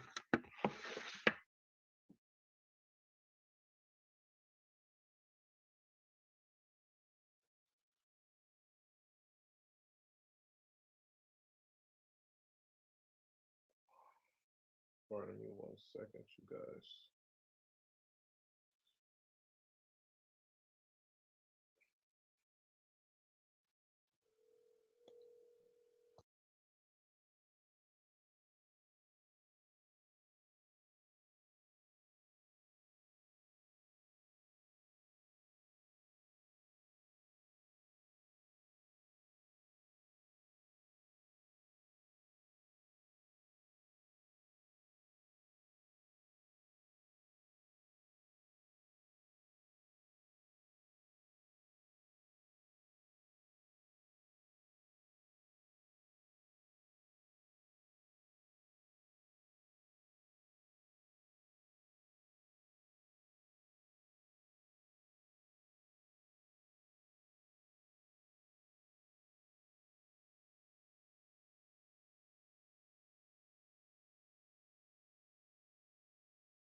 Ah man, female Asian cop beaten by homeless man who was threatening Asians. That's crazy. This is bad. This is definitely bad. Give me a second. I want you guys to listen to this. Watch this real quick, cause this is sick. This is sick. This dude is bugged out.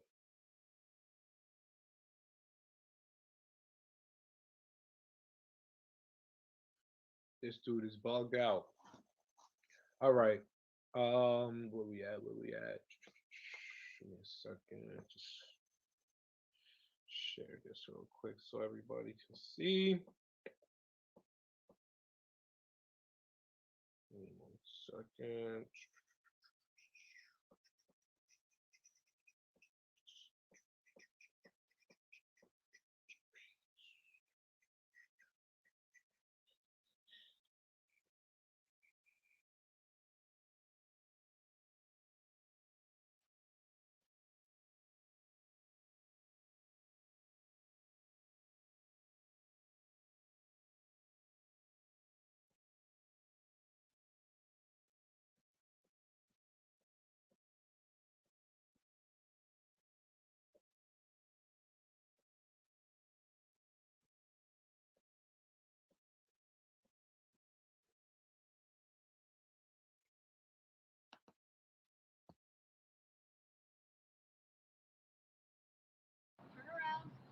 I don't have nothing. Turn around, all the way around. Put your hands on top of your head. Do you have any weapons on you, sir? I don't have no weapons. No weapons. Okay. I don't have no weapons. Face that way. Put your hand on your head. Put your hand on your head. Okay.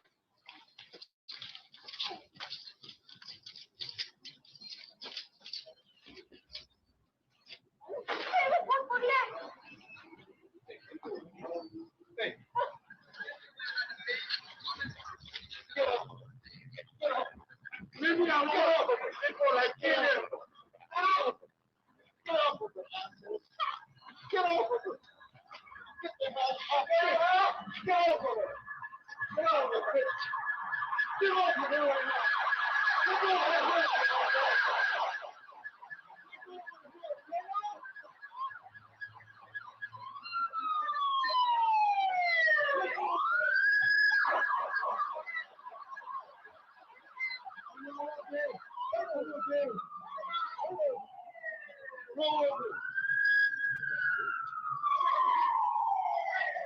I'm okay. I'm okay. I'm okay. I'm okay.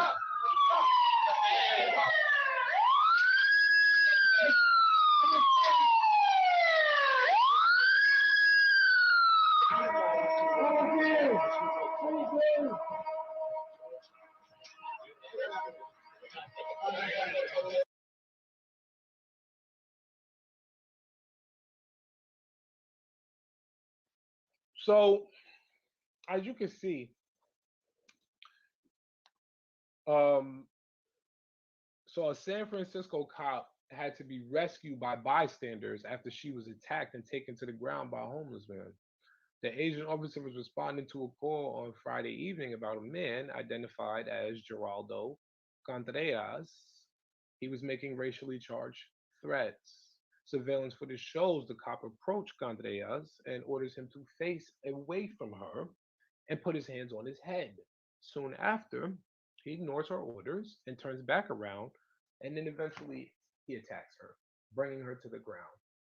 She managed to call for backup during the struggle. You could hear her calling, but was trapped underneath the suspect before four men rushed in to help her. Additional police units quickly appeared and arrested Contreras after the attack. Quote, Michael Waldorf, one of the cops' rescuers, stated he's a big guy. He was not letting go. He had a death trap on her and he was not going to get rid of her. I saw it as an emergency. She needed our help and she needed it right away. Contreras allegedly made racially motivated threats prior to the assault, and he specializes in killing Asian people. The unidentified cop suffered minor injuries and a bloody nose, and as a result of the attack, police have not announced whether or not the attack is being investigated as a hate crime. I don't think we want to put hate crime on this.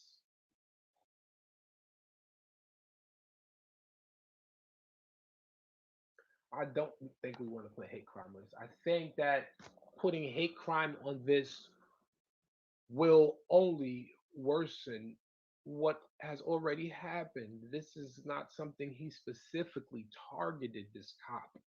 It wasn't like he specifically targeted this cop. It wasn't as if he made racially suggestive threats because he knew that when they called for backup or if they called somebody, they would be calling an Asian cop to handle him. It could have been a white cop. It could have been a black cop, an Irish, an Italian cop. It doesn't. It happened to a police officer because that officer was the one who showed up for his call of threats. That's it. It doesn't need to be racially motivated. It doesn't. This is not a hate crime. I hate when they do that because it blurs the lines on what hate is. This is not a hate crime. This man is probably sick. He's homeless. He probably just needs help, and that's the case. Could be drugs. Could be a number of things. But hate crime, no, we cannot put that label on this. This is not a hate crime. This is not a hate crime. Salute Kendall Outlaw. Salute. Yes, this is not a hate crime. This is not a hate crime. I understand that this lady was attacked by a homeless man. Yes, she was. But this man didn't attack her because she was Asian. No, he attacked her because he thought he had the upper hand on her. He didn't know an Asian officer was going to come and take the call. He didn't know that, but it is what it is. Just keeping y'all posted on the news. Didn't want to drag this out, but I did want to show you guys the videos. Love, life, and loyalty is the motto. Stay safe, stay real, and stay true. As always, if you follow me, I follow you. I hope you guys are having a wonderful morning, a productive one. Please stay tuned. I will be coming back with more news stories for the day. Peace.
All right. Ti, brother, it's looking crazy for you right now. Um, they are really upset with Ti right now. If I was Ti, I would try to do things a little bit more smarter. He seems like he doesn't really care. Um, and even when you're in the wrong, when you're out in the open in the spotlight, you really don't want to taunt somebody that's accusing you of some type of sexual assault. You don't want to do that. You definitely don't want to do that. But So recently, originally a few months ago, Sabrina Peterson came forward with her allegation against T.I. and Tiny and sparked a series of women coming forward with claims against the hip hop couple. However, Sabrina has come forward in a recent video suggesting that she'd be willing to drop the lawsuit against her former friends if they apologize to her within 7 days. To tell the quote, and this is quote by Peterson, to tell the truth about me, tell the truth about what you did to me and apologize. I'm gone. I'm gone. I don't want one dime, and here's the other stipulation. Do it within 7 days. Do this. What I'm saying right now, within 7 days. Within 7 days, tell the truth and apologize. She continued, I'm gone. Sabrina, she's done with. I don't want a dime from you, but if I got to keep drawing this out, I got to keep stepping away from my brand. I got to keep stepping away from my weed and my weed jars. I got to keep stepping away from my packaging. I got to keep stepping away from my fundraising, right? T.I. posted a photo of himself laughing while attending a party with Dave Chappelle, Kevin Hart, and Neo. On the caption of the post, T.I. said, an apology, Draco voice. What's it come to? From there, Tiny hopped in the comments of the post saying, it's too early for this, sir. So now, here we go. Sabrina Peterson recently hit T.I. and Tiny with an ultimatum to apologize. But when she realized that T.I. was taunting her, laughing at her, this is what Sabrina stated. Sabrina put up a checklist for T.I., a narcissist checklist. This can be bad for this man, all right? Number one, two-faced, putting friends and family down behind their backs. Number two, tendency to blame their lack of success and failures on other. Number three, acts different in public than in private. Number four, irresponsible, unreliable. Number five, arrogant, acts superior. Number six, lives in a fantasy world which may include porn, flirting, affairs, and dreams of unlimited success and fame. Number seven, addicted to fantasy oriented behavior. Number eight, will lie and distort facts and change events to suit their own agenda. Number nine, be irresponsible with money. Number 10, emotionally distant and unavailable unless they want something. Number 11, lack sympathy for others, especially those they exploit. Number 12, be very controlling and unable to relax. 13, regularly provoke people and blame them for the fight. And number 14, having trouble admitting their mistakes.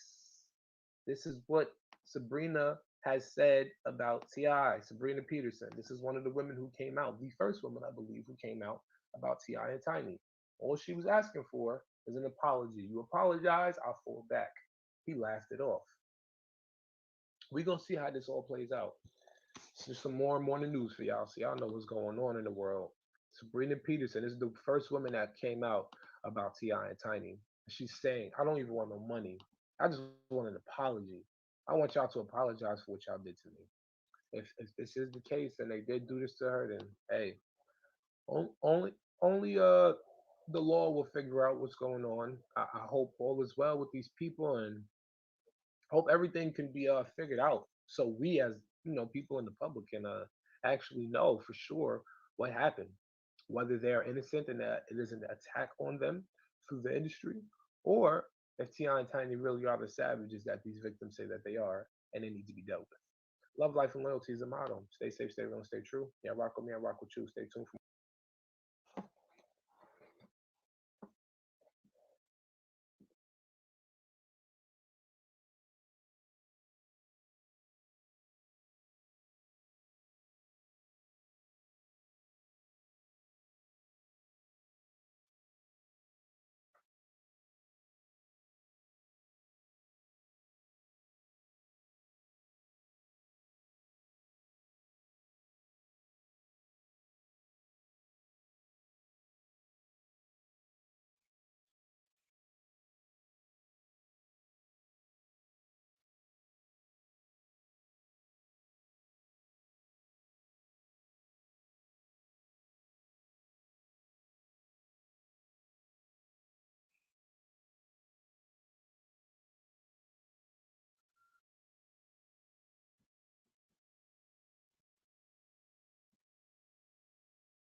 All right.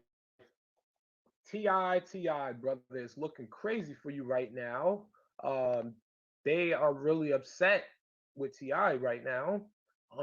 If I was Ti, I would try to do things a little bit more smarter. He seems like he doesn't really care. Um, and even when you're in the wrong, when you're out in the open in the spotlight, you really don't want to taunt somebody that's accusing you of some type of sexual assault. You don't want to do that. You definitely don't want to do that. But so recently, originally a few months ago, Sabrina Peterson came forward with her allegation against Ti and Tiny and sparked a series of women coming forward with claims against the hip hop couple. However, Sabrina has come forward in a recent video suggesting that she'd be willing to drop the lawsuit against her former friends if they apologize to her within 7 days. To tell the quote, and this is quote by Peterson, to tell the truth about me, tell the truth about what you did to me and apologize. I'm gone. I'm gone.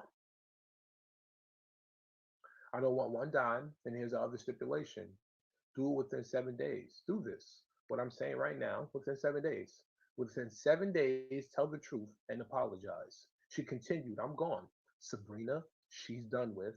I don't want a dime from you, but if I got to keep drawing this out, I got to keep stepping away from my brand. I got to keep stepping away from my weed and my weed jars. I got to keep stepping away from my packaging. I got to keep stepping away from my fundraising, right? T.I. posted a photo of himself laughing while attending a party with Dave Chappelle, Kevin Hart, and Neo. On the caption of the post, T.I. said, an apology, Draco voice. What's it come to? From there, Tiny hopped in the comments of the post saying, it's too early for this, sir. So now, here we go. Sabrina Peterson recently hit T.I. and Tiny with an ultimatum to apologize. But when she realized that T.I. was taunting her, laughing at her, this is what Sabrina stated. Sabrina put up a checklist for T.I. A narcissist checklist. This can be bad for this man. All right. Number one, two face, putting friends and family down behind their backs. Number two, tendency to blame their lack of success and failures on other. Number three, acts different in public than in private. Number four, irresponsible, unreliable. Number five, arrogant, acts superior. Number six, lives in a fantasy world, which may include porn, flirting, affairs, and dreams of unlimited success and fame. Number seven, addicted to fantasy oriented behavior. Number eight, will lie and distort facts and change events to suit their own agenda. Number nine, be irresponsible with money. Number 10, emotionally distant and unavailable unless they want something. Number 11, lack sympathy for others, especially those they exploit. Number 12, be very controlling and unable to relax. 13, regularly provoke people and blame them for the fight. And number 14, having trouble admitting their mistakes. This is what Sabrina has said about T.I., Sabrina Peterson. This is one of the women who came out, the first woman, I believe, who came out about T.I. and Tiny. All she was asking for is an apology. You apologize, I'll fall back. He laughed it off. We're going to see how this all plays out. Just some more morning news for y'all so y'all know what's going on in the world. Sabrina Peterson is the first woman that came out about T.I. and Tiny. She's saying, I don't even want no money. I just want an apology. I want y'all to apologize for what y'all did to me.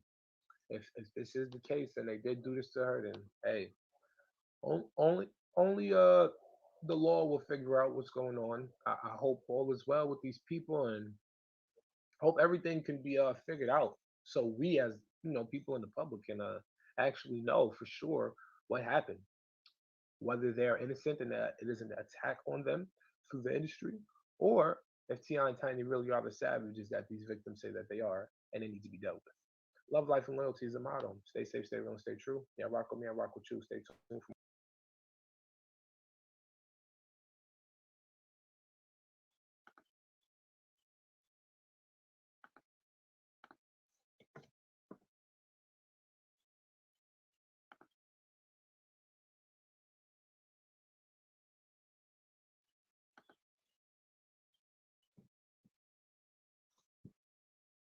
Look at this, y'all. Mm-mm-mm. Look at this. Hmm?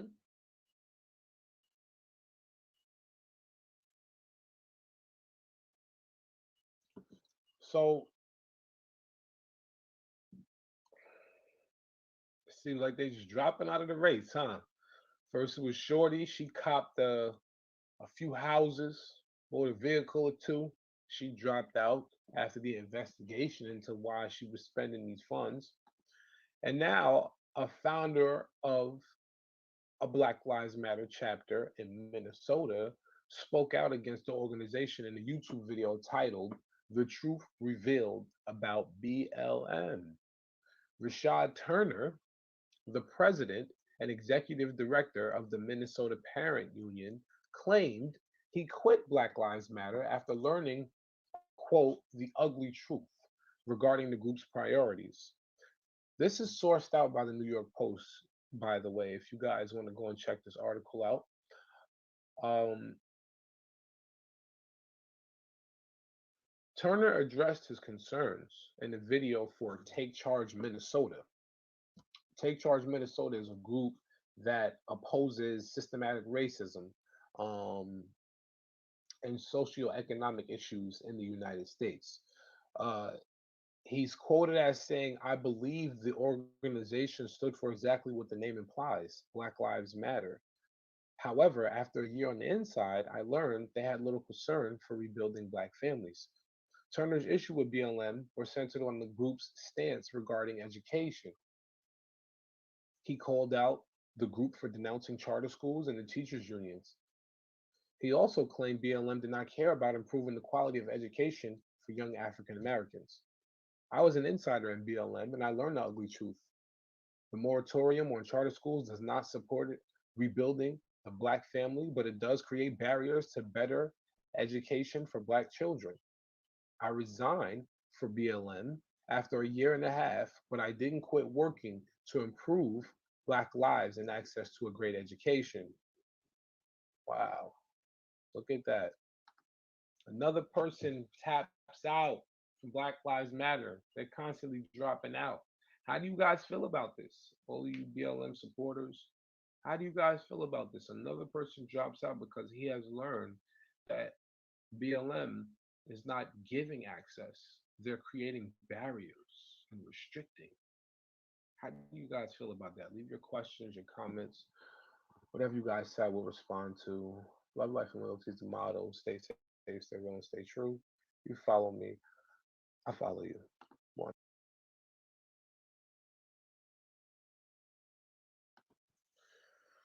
Oh man, this is crazy. So, a severed head found inside a plastic bag in Louisiana swamp. Identified years later as a missing Texas woman. Body remains missing.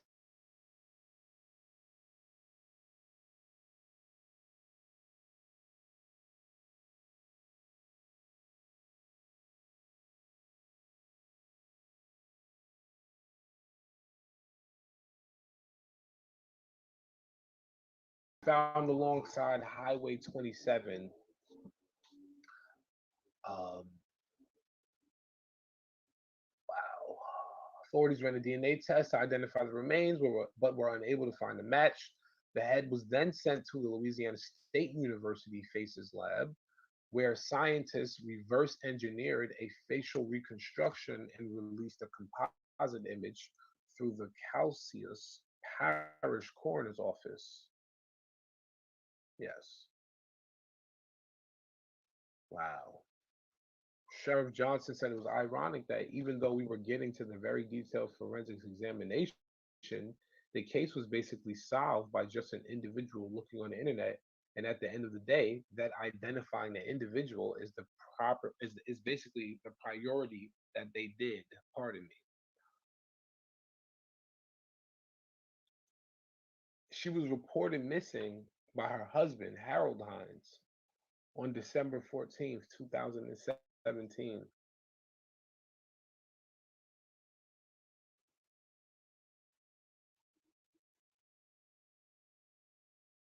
It's crazy. Damn. Well, that's all for that right there. Just a quick news story for you guys. Y'all already know what it is, man. Love, life, and loyalty is the motto. Stay safe, stay real, stay true. You rock with me, I rock with you. I will be back with more for the day. It's actually not over. It's tons of news articles, man. See that picture? So, a North Carolina man was charged with murder on Friday over the dismemberment of a woman whose body was found in a driveway early last week. On Tuesday, over the vocal objection of defense counsel, a judge denied the defendant's request for bail. Willie Lee Langston, 29, was arrested by Goldsboro police in connection with the gruesome killing.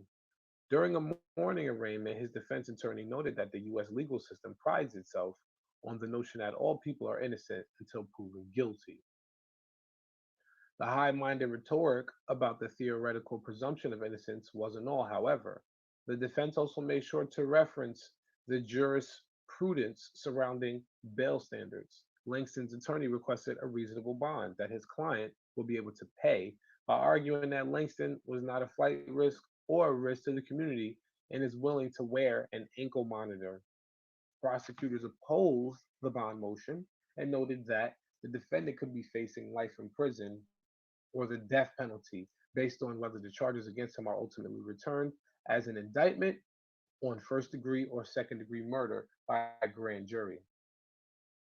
The rhetoric and appeal to bail standard wasn't enough, and the court agreed with the government, thus denying Langston's bid for pretrial release.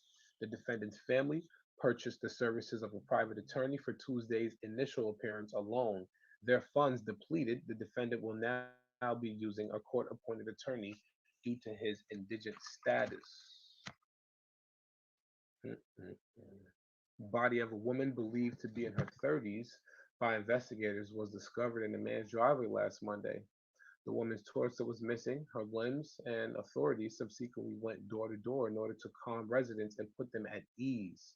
According to local ABC affiliate WWAY, police believe the woman was killed elsewhere and that her body was later dumped in the unsuspecting person's driveway. Members of Goldsboro, North Carolina community are said to have provided police with a description of a vehicle that led to Langston's arrest 4 days later. After acting on those tips, police seized and impounded the car in question. Langston then showed up at the police station and said the vehicle belonged to him, prompting his immediate arrest. An image of the vehicle allegedly used to dump the woman's body was also provided in the initial police release. Wow. Wow, wow, wow. It's crazy. It's crazy, man. Young, 29 years old. 29 years old. It's too young, man. It's a waste of life.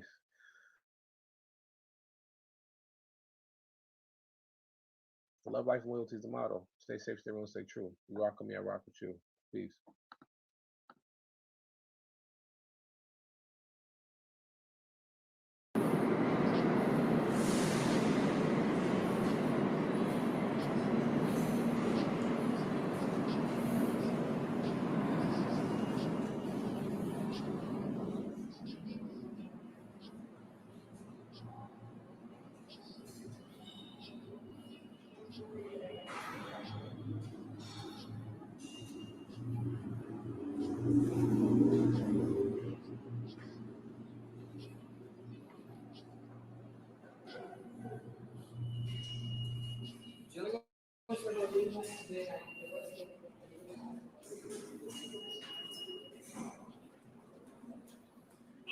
The next Uptown train is now running.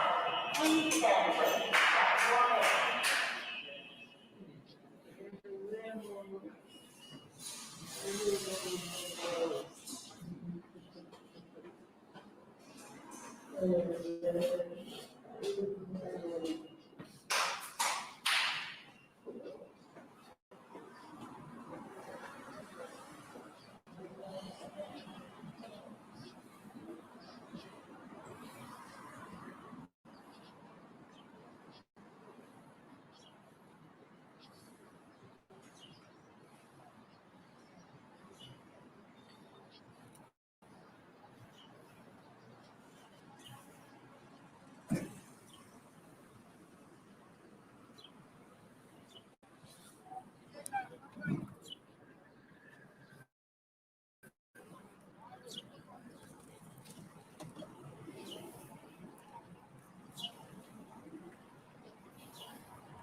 We just came back with the plug.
Flag talk.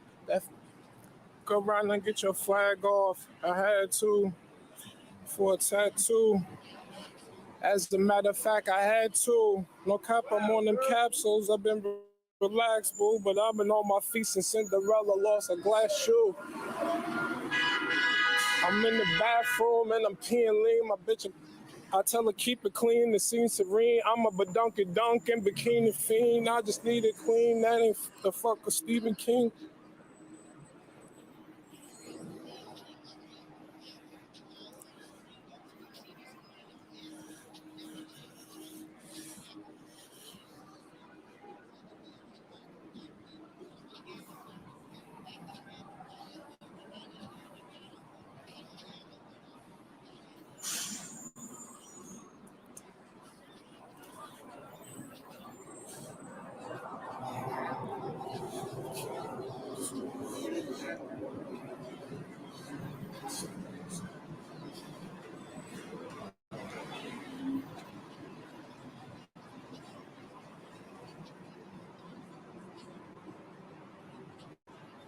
amongst the ocean of killers, socially distant.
We have to be gathering here again. This is happening too frequent.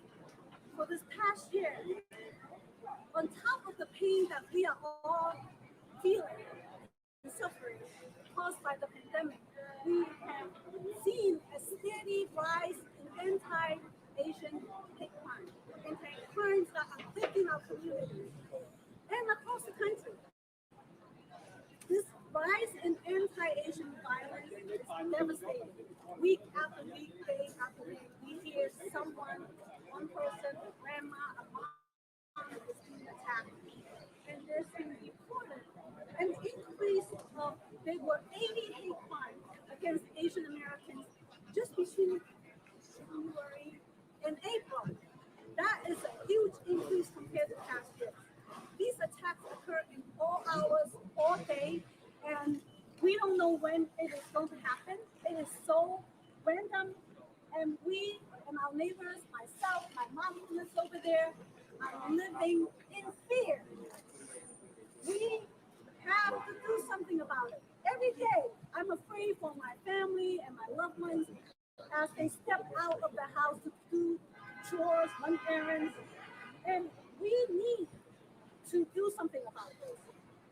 We all have seen the video, the horrific video of what happened here on Monday at 65 Bayard Street. That is a restaurant that I frequent. My family eat there all the time. It could have been me. It could have been any one of us who just happened to be walking by. And the person, we need to make sure that this doesn't happen again. I am deeply saddened and angry by what had happened, and I am outraged that Mayor de Blasio is failing our community once again by not providing help that we need from the city. We are asking for help just like what we did a year ago around the same area when we asked him for help our small businesses. What did he do? He turned his back on us, and he hasn't been back since, literally, figuratively, and literally speaking. We need to do more than just social media and hashtags. We need real action from City Hall. We need our mayor to recognize the severity of these attacks on Asian Americans and provide the help that we desperately need, the mental health for some of the attackers, but more importantly, the mental health services for those of us who are living in fear. We need that help now, and we cannot wait. We also need to address many of the folks who were the perpetrators who have mental health issues. They need help. They need help if they came from a homeless shelter or they came from release from being incarcerated. They should have gotten the mental services when they were in where they were located, right? And these attacks really need to stop. And we already have established, we have had since the pandemic began, established our own control team, which someone will talk about in a minute. So enough is enough, Mayor. Do something. I am glad that there are many mayoral candidates here today. We need please listen and please watch for yourself what is happening to our community here and across the city.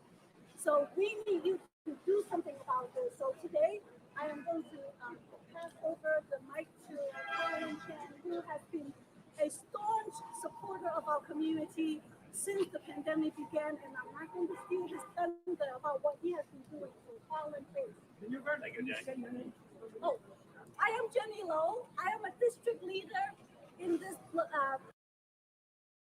in your campaign as well. Why is it okay for other people to support your campaign and not people who might have money to support other candidates? Is it just because so many unions and people and elected officials have abandoned your campaign? That's not very nice. It's true, right? How many unions do you have supporting you at this point? More than most. And elected officials? And more than most. So now that we got the facts straight, now we can continue. What's the question? So the question is, why is it okay for some people to support with their money some candidates and not okay for other people? That's the question. So the question is very simple. You've got a handful of billionaires who are putting up $1 million apiece. When you have support by the labor union, that money and that resources are about having hundreds of thousands of people support your candidacy because they donate to a political action. So we have hundreds of thousands of working people in New York City supporting my candidacy. And the Billionaire Club, they don't need to have a broad mandate. They just need a couple of the top donors, top Republican donors in the country to put up millions of dollars. And that is the difference, and everybody knows it. And by the way, as you said, I am not the only candidate that's supported by a union, and I am not here to criticize in any way the unions that are supporting other candidates because that reflects their membership, and some of those members supported my opponents over me, and I think that's fair.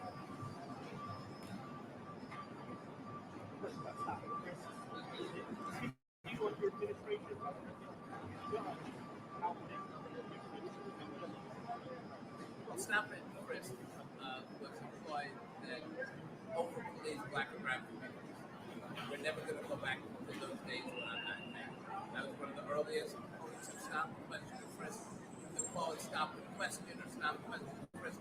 However way you want to stop people of color, that is not way we're going to solve the crime problem in the city. That is not what my community safety plan is all about. So, no, we're not going to go back to the Giuliani badge and gun days. We're going to have a policing plan that keeps people safe, but also invest in keeping kids out of the criminal justice system. And I have a plan for that. Sorry, missed a little bit. It's okay. So I wanted to know, if you were elected mayor, how would you seek to, probably you've done it already, but how would you seek to make sure that tax funded heavily by billionaires, as you suggested, would not heavily influence the election and almost outweigh individual donations last year? One of the things that I think is critical, and we learned this in the Bill de Blasio days, we can't go back to the days when lobbyists, corporate interests, and consultants basically had their run of City Hall. It was sanitized because of something called Evenings in the City. And it was a way of getting favorite people in to see the mayor, into City Hall, not respond to press foils. And I've said plain and simply, those days are over. In fact, we're going to have an ethics